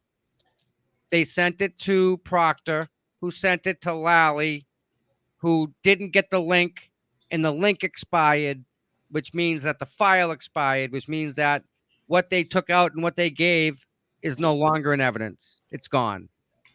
And no one touched it but the prosecution. It's now missing. It's gone. Yeah, and the prosecution is stating the library had motion activated cameras that didn't pick it up, or she went home a different way. That could have been confirmed through other cameras, but yeah, well, and they didn't really go into those cameras. And Bob Brown, you can super chat me, or I have a account over on Buy Me a Coffee, I think it's called. Maybe if Iris is still here, she can drop a link. Well, I'm not going to pull that up, Catherine Morlock, but that's quite some statement. Well, James Phobos says them people in that house are in for a rude awakening, and the cops that cover it up. Well, if they don't get away with it, then they are in for a rude awakening. Listen, they can't have it both ways. Okay, he was either on the lawn at 12:30. Or he wasn't. If he was on the lawn at 12:30, every person in that house, they're all complicit in this murder because not one person in that house come out to help him when they left. And he wasn't covered with snow at that point because it wasn't snowing that hard. And he was missing a shoe. Sorry, did you say it wasn't snowing that hot? Nope, not at 12:30. It wasn't. No, it was sorry. It's. I never ever heard it wasn't snowing that hot before. I love your accent. I know why Jamie is in love with you. It's I love that accent. And thank you, Brandon, who's saying it's your cousin from Boston. Boston. I hope I'm told I'm racist when I do accents. I hope it is okay. I do a Boston accent. So I got a question. You're what? You're 6 feet. You said you're 6 feet, right? I am, yeah. What size shoe do you take? 11 and a half. 9.5? 11 and a half. Because 11 and a John, half. I wear a 10. So John was a You know. 12.5 shoe. That's Makes a sense. massive shoe. To me, it's a clown shoe. I wear friggin' 9. 12 So and a half is a pretty big shoe. so you even take your shoe. You're 11, right? And you 11 throw and a half. throw it. Give me my half, man. Give me my half. 11 and a half. I'll make it 12. Go throw that on your neighbor's lawn. They're gonna say, "Hey, dude, you missing a shoe?" Because they're Oh, gonna be absolutely. able to see it. John's was missing a shoe, and it wasn't a little one either. How? How do they miss a shoe? The Canton yeah, but police they see a speck of tail light. sliver. Yeah. Yeah. Yep. Now, if you look at the footage of when, and this is the best part, I love it. The footage of the news of that night, okay, where you see the police cars and the lights, in the shoveling. When you see that, I don't know if you saw that footage. You can see the curb. They're on the other side of that curb where they found the taillight. Yeah. So, again, there's no way she would have jumped the curb and you made a mess of that front lawn like you read about. yeah, and let's just do a rundown again with I have to go to the right place. Have anyone else seen a case where the defense has to do all the investigation? Yeah. Check MG. He's doing the Rudolph case. The police lead investigator said, no one told me to look for the evidence, so I didn't. Yep. Police is doing absolutely the bare minimum. What they're doing most is just looking at the person they want to indict, and they are saying, what can make that stick? If they find someone, it's normally the closest person. If you're going to get killed, I think 85% of the time is the person sleeping next to you or wanting to sleep next to you. So they're just pointing the finger at them and saying, he did it. Yep. And Smitty says, it's amazing how most of the focus is on Chris Albert, but not on his brother Brian. It's crazy how he doesn't get hardly the attention of anyone else. And Sonny is saying, hello from Delray Beach, Florida. Welcome. Florida, Australia of America. And Haley Wolf is saying, so if the people in the house did it, why are the cops doing a cover-up? Oh, you can talk for hours about that. Are they just too stubborn to admit they were wrong at first with accusing Karen, or do they have something on the PD? Well, wait, that'll be I can take a bio break while you talk about that. And broken cocktail glass is all that the Canton PD found that morning. And Let's Go Brandon is asking, where's Dave? Dave was streaming earlier. I don't know if he's still doing. He was doing a member stream. I haven't seen him while this stream, but if he's not live, I can shoot him a link. But yeah, he was live earlier. Haley was one that doesn't know about this case, so that's why she has those questions. And I figured you better come when we have Tom on because he'll tell you everything. I mean, with everything that we've spoken about so far, Baker sent him a link. right? How can you square this with any other murder case that you've heard about? I mean, there's some crazy stuff that goes on. I get that, but every single solitary the taillight, even John's arm is closed. The phone calls, Jen McCabe not sleeping all night. There's so much, and everything has like a footnote to it. Everything. Well,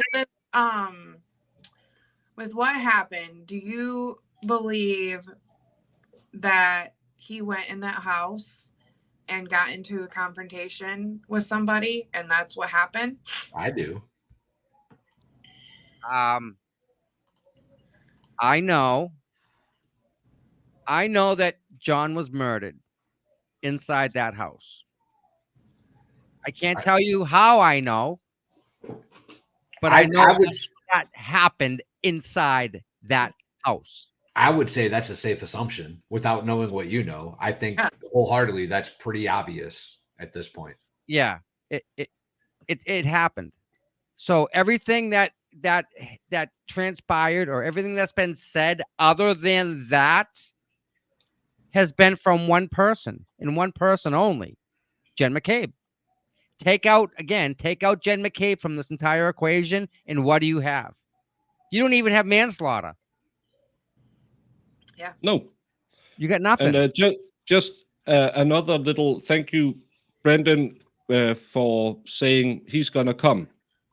Well, thank you for being here while you do that. And Mr. Bob Brown, one of your followers, gave me 5 corner kisses over on the Buy Me a Coffee. Don't think about if you're new here why I call it that. It's from another trial. That's from the Carolyn Tyler case, where a lesbian woman had a boyfriend who was only allowed to kiss her on the corner of the mouth. So it just became a thing. So yeah. Also, your donation goes to my app, so that's why I put it on this one and put it on the board, and I'll thank you. But we are a little behind because there's a lot of questions here, and I'm going to have a bio break, Jamie. So now you can ask your question. Is that the same Bob that I know? Like, is that my buddy Bob? Yeah, that's Bob Brown, your buddy. Man, that guy, I tell you, he picked me up and turned this way and said, "We're gonna walk this way." Like, he legit picked me up off the ground and turned me this way. And we're going here. And we did. It was amazing. You need one of those friends in your life. You really do. Yeah, he's awesome. He is awesome. Yep. Yeah, and I really like that that video you showed with the pizza. Just the camaraderie and the good-hearted people around this cause. I really like to see how it's just the nice people, because on YouTube people call people all kinds of things. On Twitter it's even worse. But I just like to see that video where people were just so nice and so accommodating to each other. And again, I don't know the facts. I know what I think of the facts. I love having Tom on to tell us his opinion, but it has to go through the court before we can say anything with because it's the law. But I really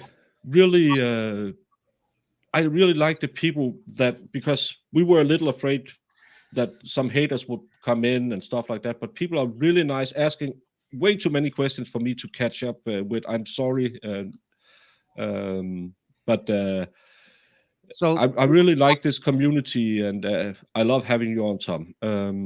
Real quick, you want the haters, you want that, yeah, because they make it fun. I mean, if they're not interested in you, but yet they spend all their time watching you, I think that's a win. Chat engagement is a benefit, y'all. No matter if it's positive or negative, the more somebody that's a hater posts in chat, the better it is for a streamer, period. Yep. If they dislike your video, it's just as good as liking your video. It's still engagement. Yep. Bring on the haters. Let them come.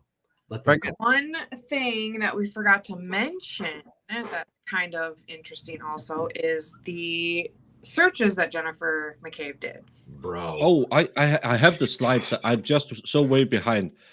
These are the steps of John's his Apple iPhone, and where he's moving till 12:32 a.m. and then starts moving again at around 6:11 and keeps moving after he's dead. So they didn't put the phone. They didn't shut it off at least. So that real quick, right? Somebody, I'm just having a bio break. You just keep talking. Go ahead, buddy. Somebody did the math, and it's 180 steps at 6:21 from where he was found to inside the house. So if his phone was left inside the house, They They took had to it. take it back outside to They his walked body. it. They picked the phone up inside the house at 611. We have his phone. We're in the right. Think about Oh this. shit! Oh shit! Here's his phone. We need this out of our house right now. Take it outside and put it in his pocket. Oh shit! The ambulance is coming to get him real quick. It's 6:21. That's why Jennifer said they found the phone under his body. Now, if Jennifer went in the house and got the phone and walked 180 steps, she can say whatever she wants. Because Mhm. now, how can Jennifer say the phone was under the body but she's sitting in the fucking car? There's no way. How would you know that unless you had prior knowledge? Yep. Jennifer said the phone was underneath him. How's that square out? Everything about this case screams bullshit. Mhm. Every single narrative screams bullshit. It doesn't. Again, I was talking to him earlier. Like, I lose sleep over this stuff because none of this stuff squares away with me. Like, it can't. Like, Yeah. now you see how the phone moved at 6:11 and 6:21. The prosecution is saying we can't rely on any of this data because John was dead at 6 o'clock. He was incapable of moving at 6:11 or 6:21. So Well, the then phone. what was moving his phone? Well, it's funny. Look at 6:21, 180 steps. And then- 626 on this chart. I look at 6:21. There's no entry for 6:21 a.m. 6:15, then 6:26. So 6:15, you mean 180? Oh, I'm sorry. Yes. All Yes. right. Yes. There you Yes. I'm, wrong one. Duh. Oh, wait. He I'm was over to the right. I And got the end Oh, time. that's the end time. That's the end time. Right. I'm looking at the end time. Yep. So the end time is 6:21. It's 180 steps outside. They give the phone to the cop, Officer Lank. He puts it in his pocket and he goes in the house and interviews the people in the house. He only walked 173 steps back into the house. Well, that's probably my guess is because he has longer legs than He's- Jen McCabe. Yep, his strides is different. You're absolutely right. And then look at the end time at 6:43. He's outside the house. He's gone 192 steps, kind of close, because he's probably walking around outside talking to the other cops. Look at the Takes phone his- in his pocket. Takes a second, talks Right? to this guy, walks over here, talks to that guy. Bingo, you know. So because they're saying that the phone moved after John was taken, we can't trust this data. That's what they're saying to us. But it does make sense what I just said, though, doesn't it? 100%. Do they not have body cams? Does No. nobody have a body cam? Nope. And the McCabe or the Albert's house cameras don't have any of this with time logs. Well, The police chief across the street doesn't have any of these camera angles with time logs. the deputy chief across the street has all this stuff, but he decided that he was going to delete the footage because it was not of any value that he determined on his own.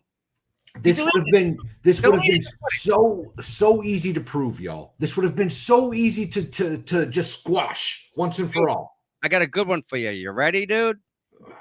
Guess who's got a camera that was undisclosed? Who? Brian Albert. The freaking house where he was murdered. Jesus He's got Christ. cameras, dude. He didn't disclose that he has cameras. The grand jury member asked him if he has cameras at his house. And the guy, Lally, said, did you get a camera for Christmas? And he says, yeah, I think I got a Nest thing. I don't know. That's what he said. So he does have a Google Nest camera at his house.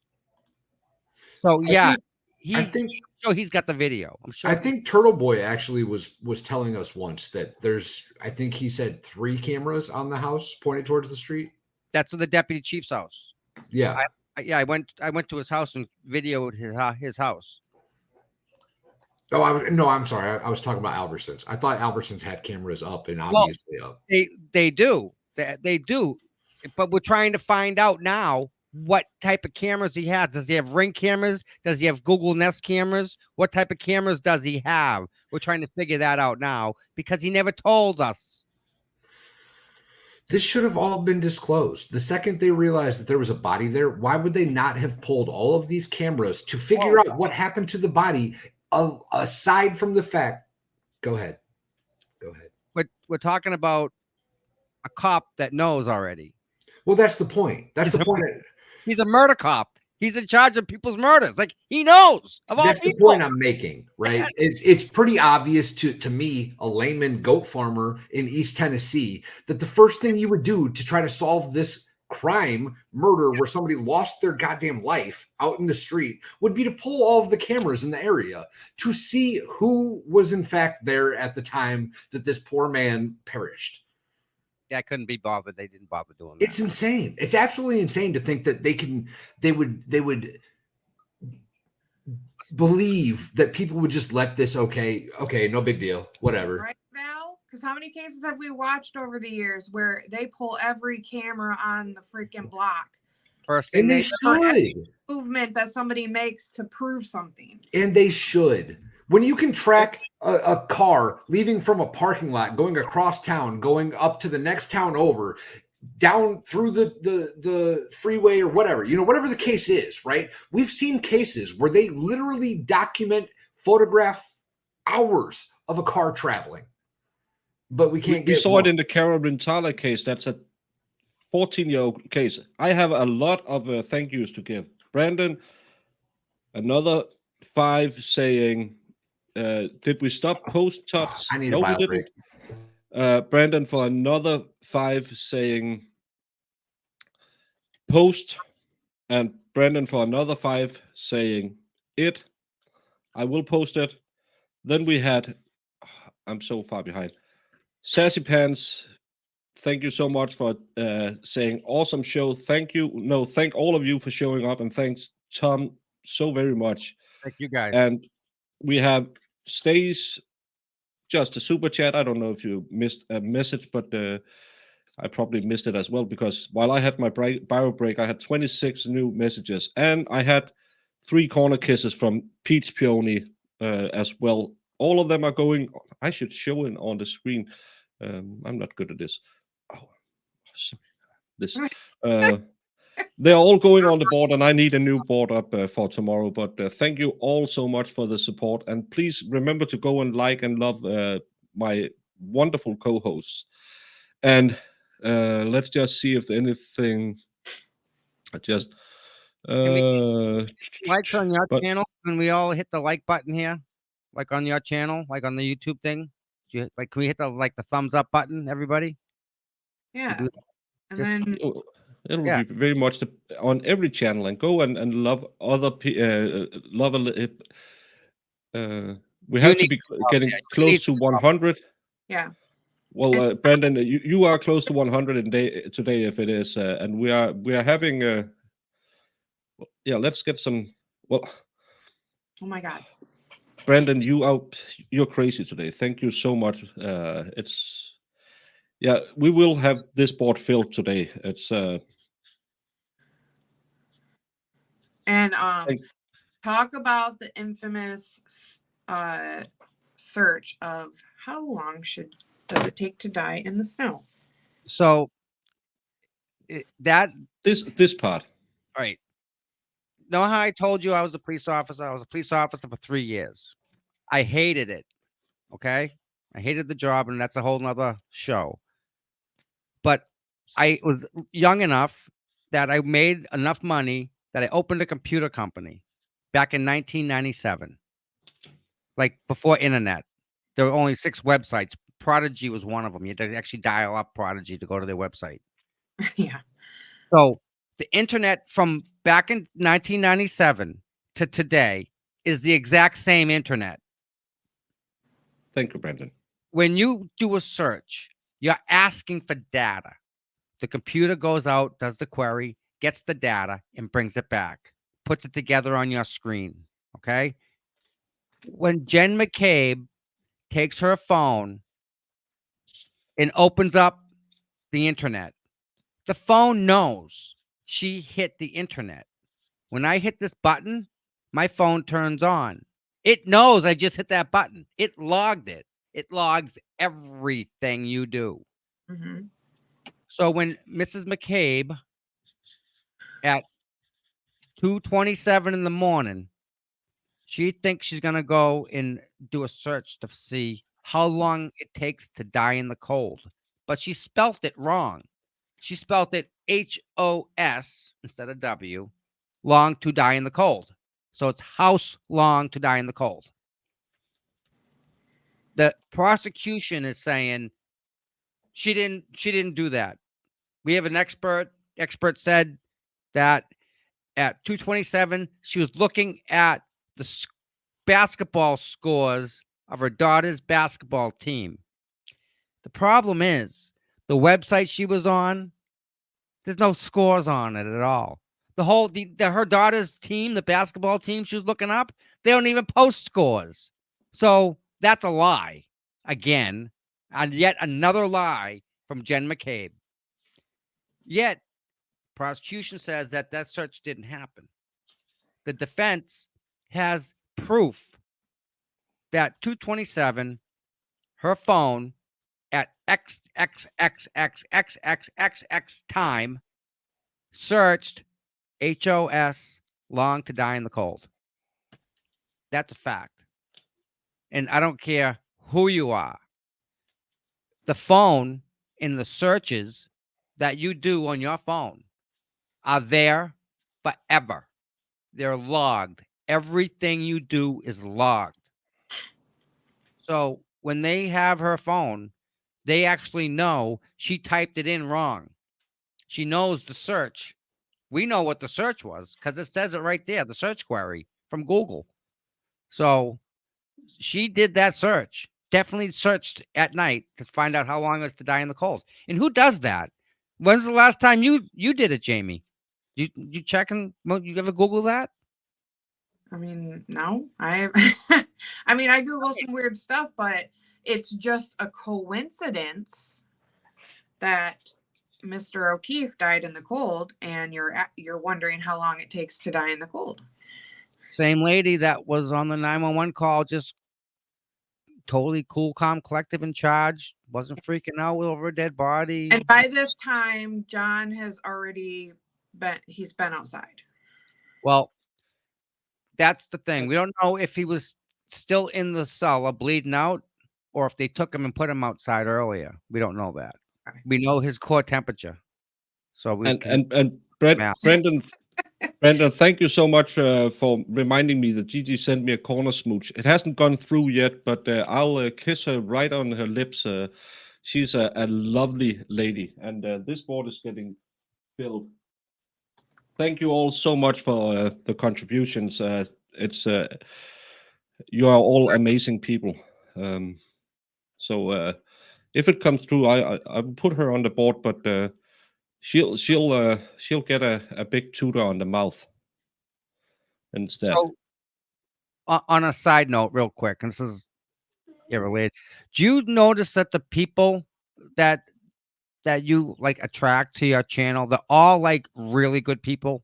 Because the Karen Reed people, like those people are real, they're honest, they're sincere, they're legit, awesome, fabulous people. Every one of them, like everyone I've met, I'd invite over my house. Like they're that nice people. Like they're dynamite. So well, agreed. There's something, me and Baker and Jamie and Tom, this is the first time I've actually met you, but we search for the truth. We're not out there with an agenda necessarily. I don't know the Karen Reed case personally at all, right? Like I have no connections to any of these people personally, but I see something wrong with what's happening. I see that there is obvious discrepancies in what the narrative is. And the people in my chat, the people in Baker's chat, and Jamie is one of these people, right? They're searching for the truth. And there's something to be said about that. Agreed. Yeah. Yep. We want to talk about it. We Yes. want to inform people of this. I mean, this is insane things, and this could happen to anybody. And again, can you imagine being in this lady's position? No. Having all this weight. Not. They have unlimited resources. Matter of fact, the money she's paying in taxes is going to prosecute her. That's backwards. That's a little different, but Well, that's the whole thing is the state can just go after you. They aren't paying. They aren't footing the bill. nope. No, and we saw that in the Carol Rintala case. They tried her 4 times to get the conviction they wanted. And how much did that cost? Millions Great of taxpayer lawyer. money. She is the one that had Rosemary Scapiccio, and that woman is, oh my gosh, chef's kiss on her. I love that lady.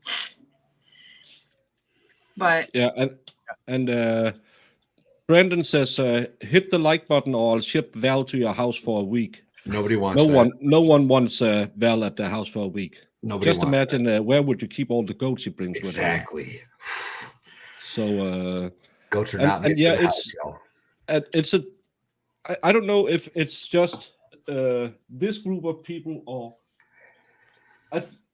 I kind of think it's because we don't really do the drama stuff on our channels.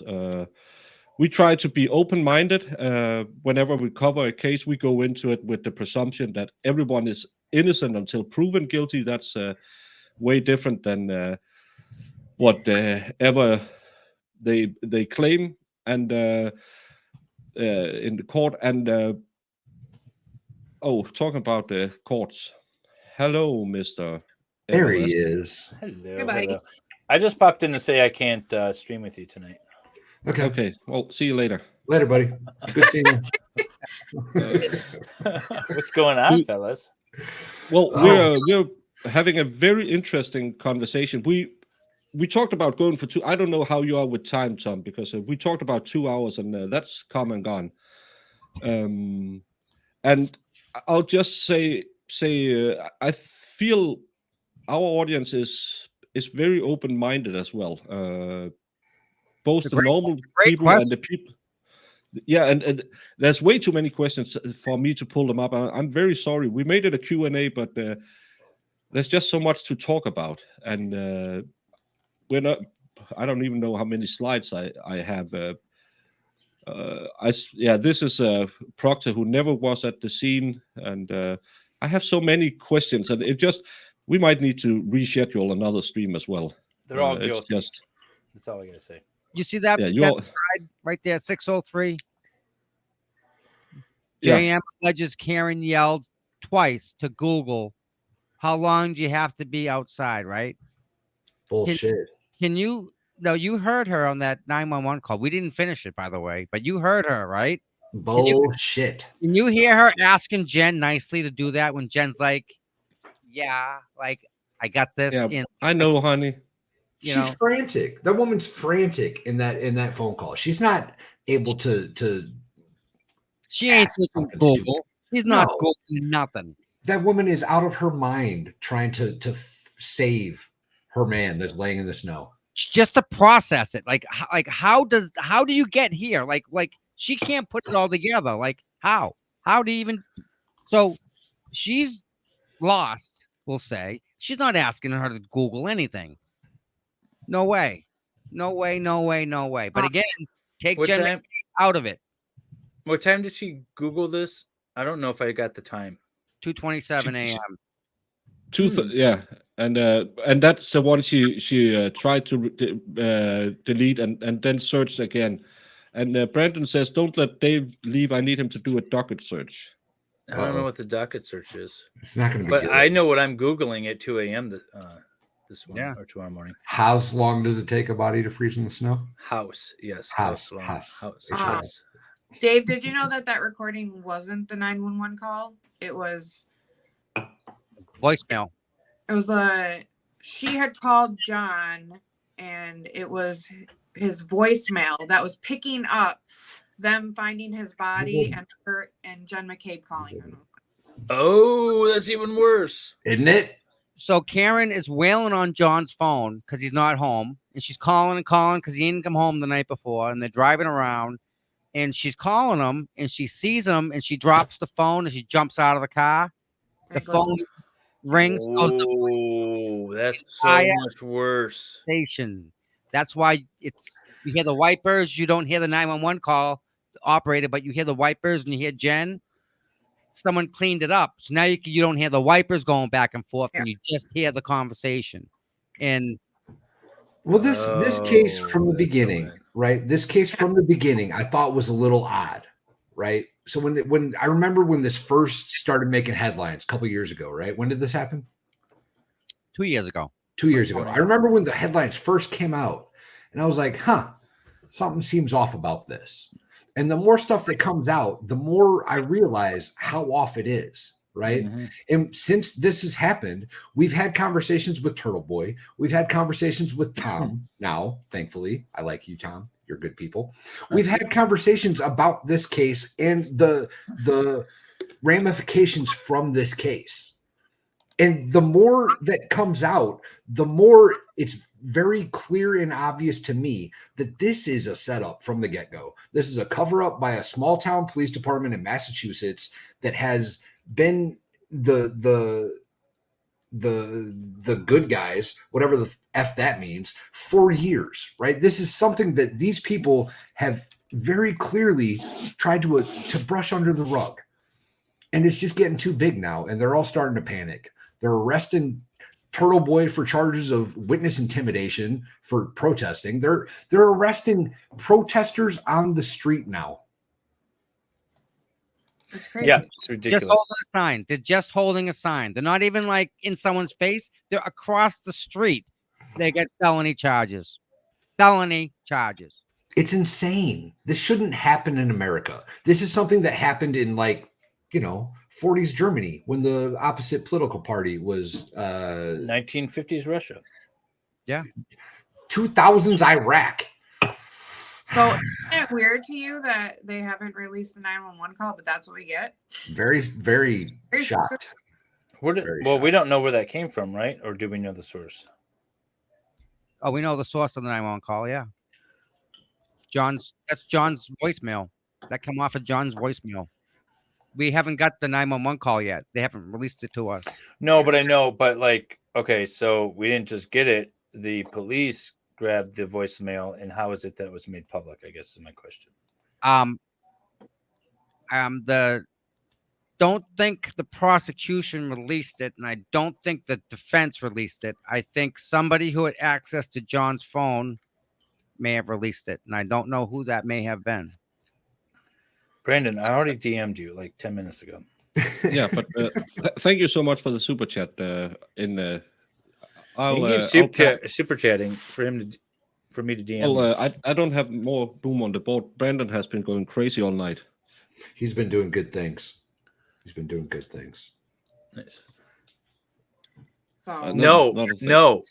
No. Brandon did not give me the $25 that he owes me, expert. Expert, what's up, buddy? And hey, winning reality people, thank you for stopping by. Said she had to pay to have it all investigated, and she also helped herself by this call. She has done so much just for horrible people to do this in return. Yeah, and that's the worst thing. And Iris says you only release when storage runs out, but I mean more when there's a murder, selective delete a suspect. Yeah, and it was very. I can't even remember how much she deleted, but it was very weird. And there was the 608 when she's taking a screenshot from Brian Albert's contact information. Do you know? All right, a couple things. Let's talk about that. You know how she had some numbers that she deleted? Yeah. Jen deleted because she made some phone calls that morning. Okay. Like at 6:10, 6:11 type of phone. Aiden got a list of the phone calls that were deleted, and he started making phone calls. And that's one of the reasons why he got arrested. Because one of the phone calls that was on the deleted list that he started dialing to see who Jen called that morning. And guess who one of the people was? Proctor. Proctor. He Yeah. has Proctor's home number.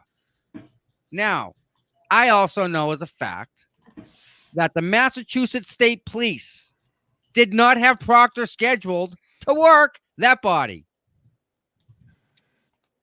I know the person who was scheduled to work that body, and he didn't get a chance to go in.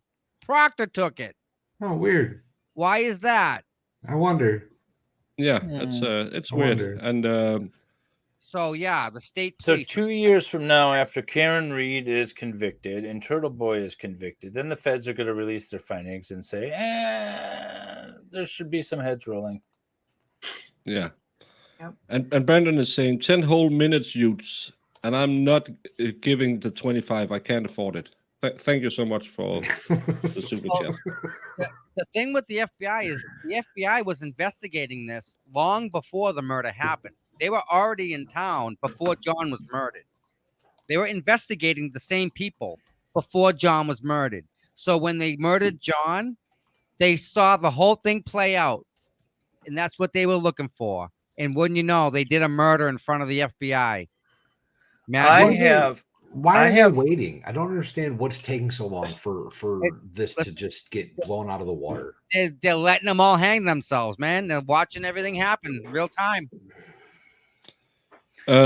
Dave, you have to go? Yeah, my wife's getting home, and I promised I'd spend some time with her. But I wanted to pop on and say hi to Tom and everyone else. It's nice meeting you, Tom. Meeting you. But pleasure. Keep doing the good work, and hopefully we'll get some positive results maybe one day. Unfortunately, I think there's going to have to be some martyrs. I mean, that's just the sad reality of this. But anyways, awesome stream, Baker, and I'll be in the chat, guys. Take care. Love you, brother. See you later. Peter A, I found this on Twit. I believe it's on Olivia's. Isn't she awesome? Twitter.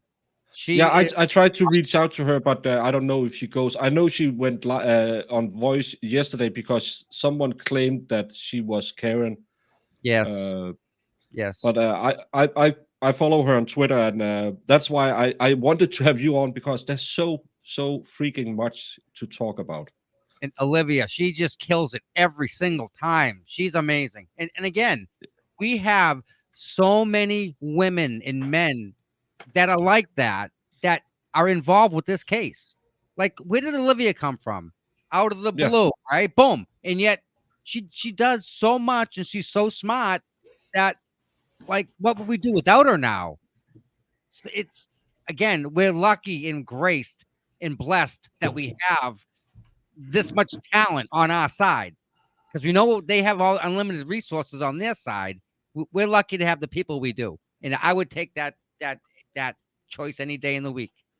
Yeah, and I found this one as well, where with the Proctor saying on Saturday, January 29th, Trooper Michael Proctor and Sergeant Yuri Boknek responded to an unattended death of blah, blah, blah. And though in his investigation that John O'Keefe was a victim of a motor vehicle homicide. And then the next one, Michael Morrissey, that's the DA, saying, well, he was accused of planting evidence outside 34 Fairview. He was never at 34 Fairview on the day of the incident. Proctor and his state police partner traveled together the entire day while other officers was processing 34 Fairview.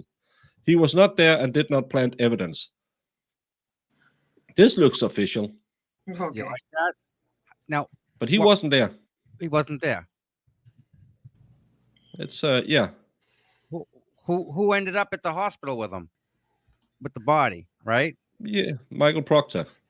Who went back and interviewed all the people? You know, they had the family and friends meeting they had, which is unusual. Who interviews somebody you do it alone? You pull the person in the room, you talk to them. Never interview two people in one part. Never. My God, they interviewed like 8 people at once. Do you remember the Gabby Petito situation? Yeah. Was it her? Gabby. Oh, was it her? Ryan, No. Ryan. I'm sorry. It wasn't that one. It was the 15-year-old girl on the West Coast. They found her car in the lake later. Keely. Thank you. That one. Yeah. That one. Her friend in the high school held a friends only meeting or whatever it was right before. The amount of hate that little girl got for that was unbelievable. Yeah. Unbelievable. Yep. And these people, no big deal. No big deal. None of your business. This is out of Massachusetts. So and it's an interesting case. You should really try to look into it. I know you go around on a lot of us crime channels, and it's very interesting. The more you dig, the deeper the hole gets, and the This more one's just nuts. It's yeah, the more absolutely nuts. and the fun part is I had Turtle Boy on for. We did what, like a 90-minute stream, and when I was finished, I just sat there and thought, "This is crazy," and that's what. Yeah, we did. We did our little update where you were in the chat. That's why I know your name, and that was like a 2 hour. And you thought, well, you can't get more crazy now. And then we have had you on for almost 2.5 hours.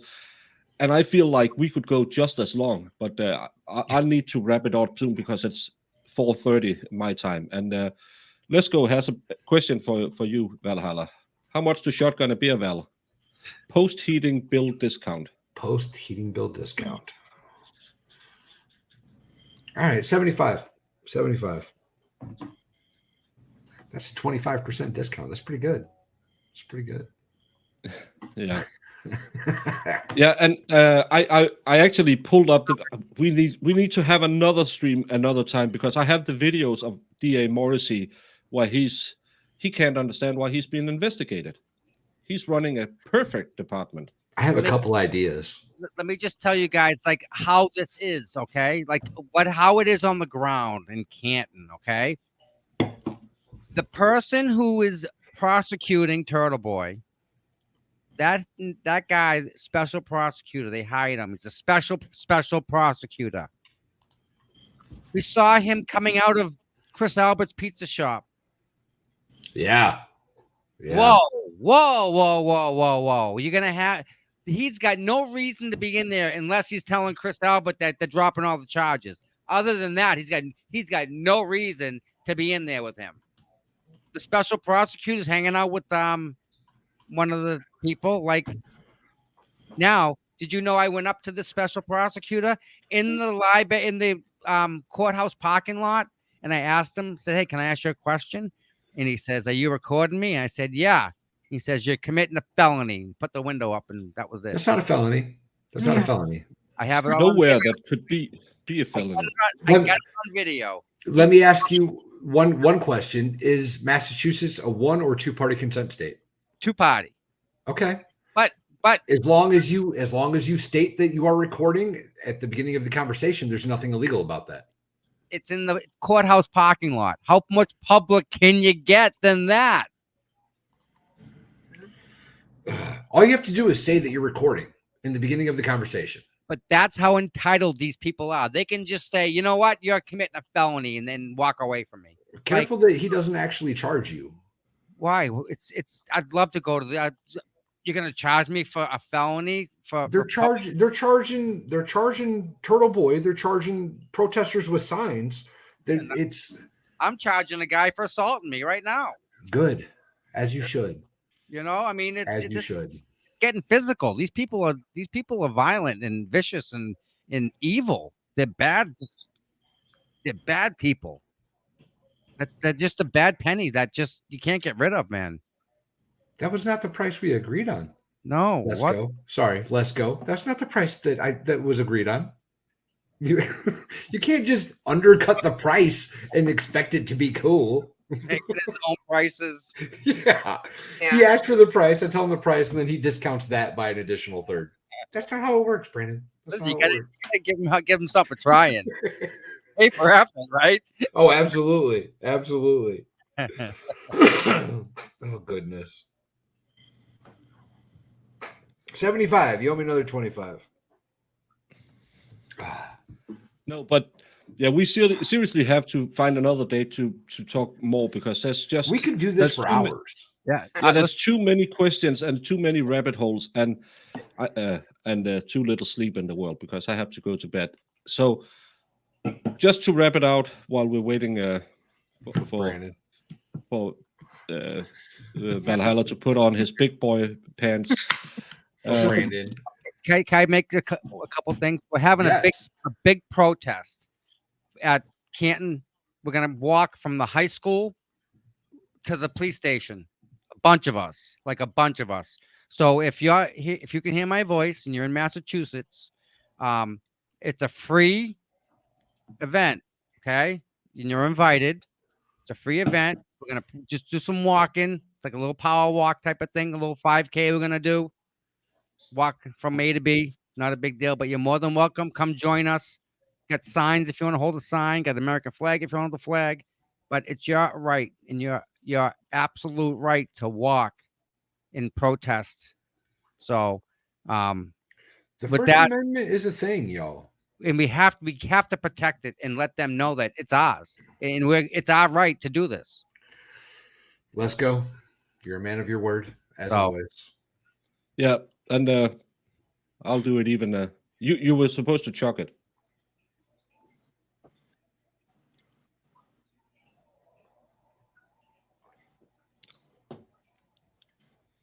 Boom. Woo! Never too early in debt and never too early over there, is it? Well, it probably is, but I'm going to bed, so I can sleep it off.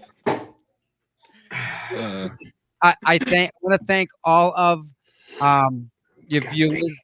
Your viewers are awesome. You guys have great viewers. And I appreciate you guys inviting me on. Anytime you want me back, I'd be more than happy.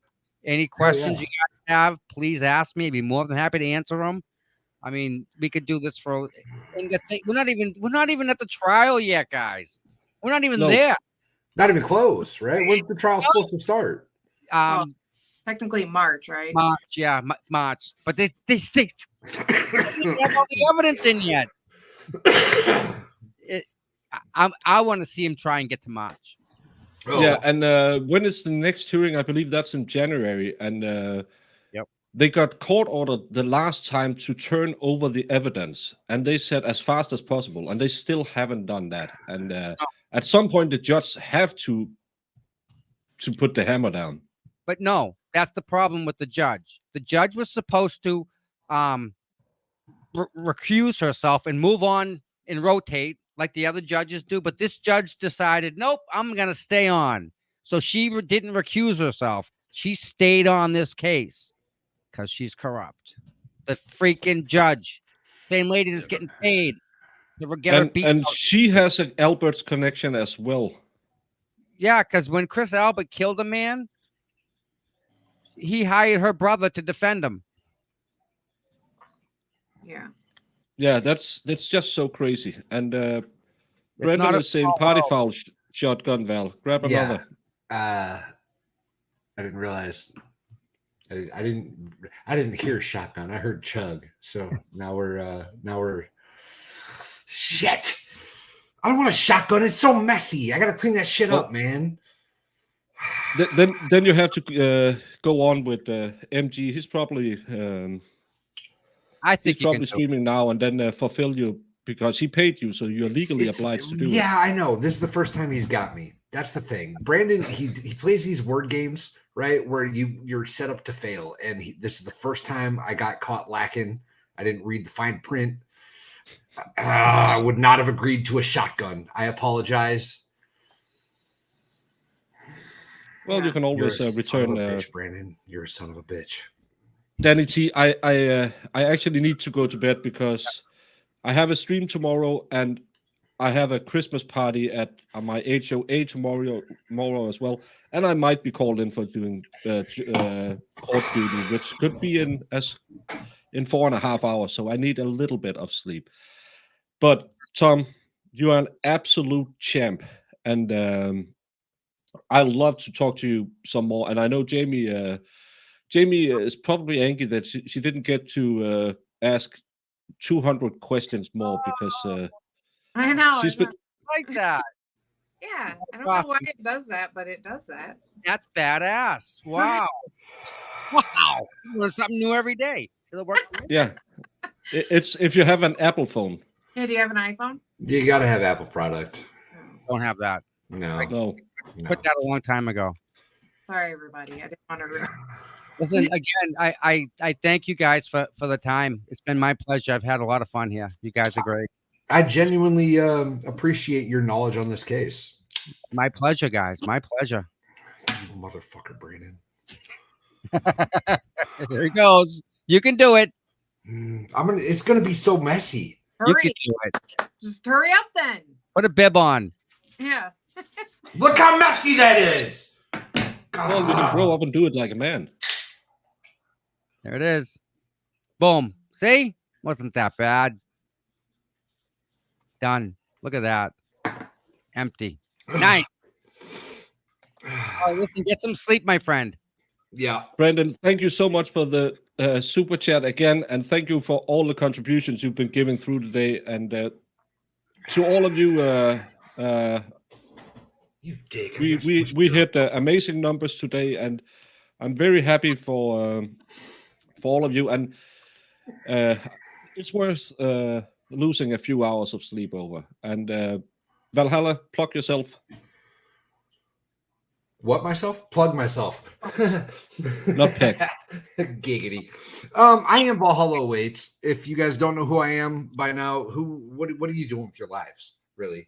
I'm a goat farmer in East Tennessee. I'm a disabled veteran, and I do what I want on YouTube. That's what I do on YouTube. I live stream things that I find interesting, and come along for the ride, man. That's all. Come subscribe. I'm on Twitter now, which is super odd _ Valhalla Awaits. I hate it there. And Tom, you plug yourself. Listen, I'm just a guy that sees something that isn't right, and I can't live with it. It bothers me if it's not right, and what they're doing to this poor girl is wrong.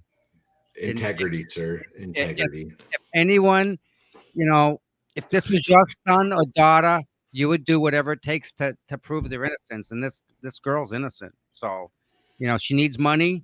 Aiden needs money. They're both under the gun. They're both getting the bad end of the stick here. So the best we can do is just let maybe someone that didn't know about this case now knows a little bit more. And now, that's how. Oh, Sorry, I was laughing at expert, not you, sir. That's good. No, I get it. Yeah. Tom, I will say that I'm very happy to meet you tonight, and I enjoy you, sir. I think that this won't be the last time we stream together. I'm more than happy to come back with you guys again. I can assure you that. Yeah. Also, before Baker takes over, thank you, Baker, for letting me to piggyback tonight. And You're always welcome. You know that. I appreciate and I know you're really interested in this case as well. And because Tom wanted to talk about the Karen Reed case, not all the other things around it. Yes. So, and I know you know about the Turtle case, you know about the Canton 10 and stuff like that. But we really wanted to talk about the Karen Reed. And Jamie, have you anything to plug? No. Stop it. We'll be doing some more of the trial in the morning if Baker gets some sleep. We're doing the Hannah Payne case, so out of Georgia. I'm so gassy. Well, Jamie, where is your luscious lash fund? Can we plug that real quick? Well, first of all, I have to say, Get Brendan wrecked, bro. claims that it's a redo, Val. I saw you Get dump wrecked. half of down floor. Get wrecked. I did a chug and a shotgun for $75. Get wrecked. And the Luscious Lash Foundation is right here. Thank you, because Aris. Jamie have the most luscious lashes on the internet. For those of you who are new here, who don't know me, I can see people are dropping off because we're about to end. I'm known as the Broken Baker. I'm a Danish guy covering American cases because, I don't know why. But I just like to do it because I'm what's called a layman in Denmark, where I do a lot of I watch a lot of cases, and I have my lovely sidekick Jamie there, and we'll be doing as she said, the Payne case tomorrow, and it's an interesting case, but it's been an absolute pleasure to have you on, Tom, because you what I believe where you come from called good people. Just And all you can do, right? You wake Yes, up, sir. you go to sleep, and you repeat. It's not hard. Yes, sir. exactly. And I like good people. Like the internet, the ones that are on here to speak truth, to talk about something, going on that's crazy and inform people of what's going on. I like that a lot. Well, you know what though? This is one advantage that we have being in our positions, right? Like we all have small YouTube channels. It's not like we're making headlines, but we can definitely spread truth to a few people. And if that matters in the world, then I'm all for it. Right? I'm in. I'm all for it. And that's what we try to do when we watch cases. I know a lot of case watchers are just, oh, he's guilty, she's guilty, and yelling all the time. We try to watch the evidence and let the evidence lead us, like a juror should do. And that's why, because I've been in Denmark, we have like a semi-professional jury system. Been doing it for 12 years, and I have never seen a case where I had the bile rise as much in my throat as I had in this case. But on that note, I'm going to sign off because I need sleepy sleep. And thank you all so much. And we'll do this again sometime. All of you are amazing. Thank you, Tom. You are way better on camera than I believe. Than I believed you would be. And Jamie is sitting there thinking, can he just say car before we go? Ah, I drive my car everywhere. you wicked smart, you are. Wicked, Yeah. wicked pisser. And let's go, Brandon, on the way out. Say, you drink out of the hole you make instead of just dumping could be underground. Savage and only 75. Very elitist. On that note, Stop it. I'm signing off, and you go fight Brandon somewhere else. Have fun, y'all. I'm Bye. gonna go Thank you hide for from watching. Brandon is what I'm gonna do. Love you, chat.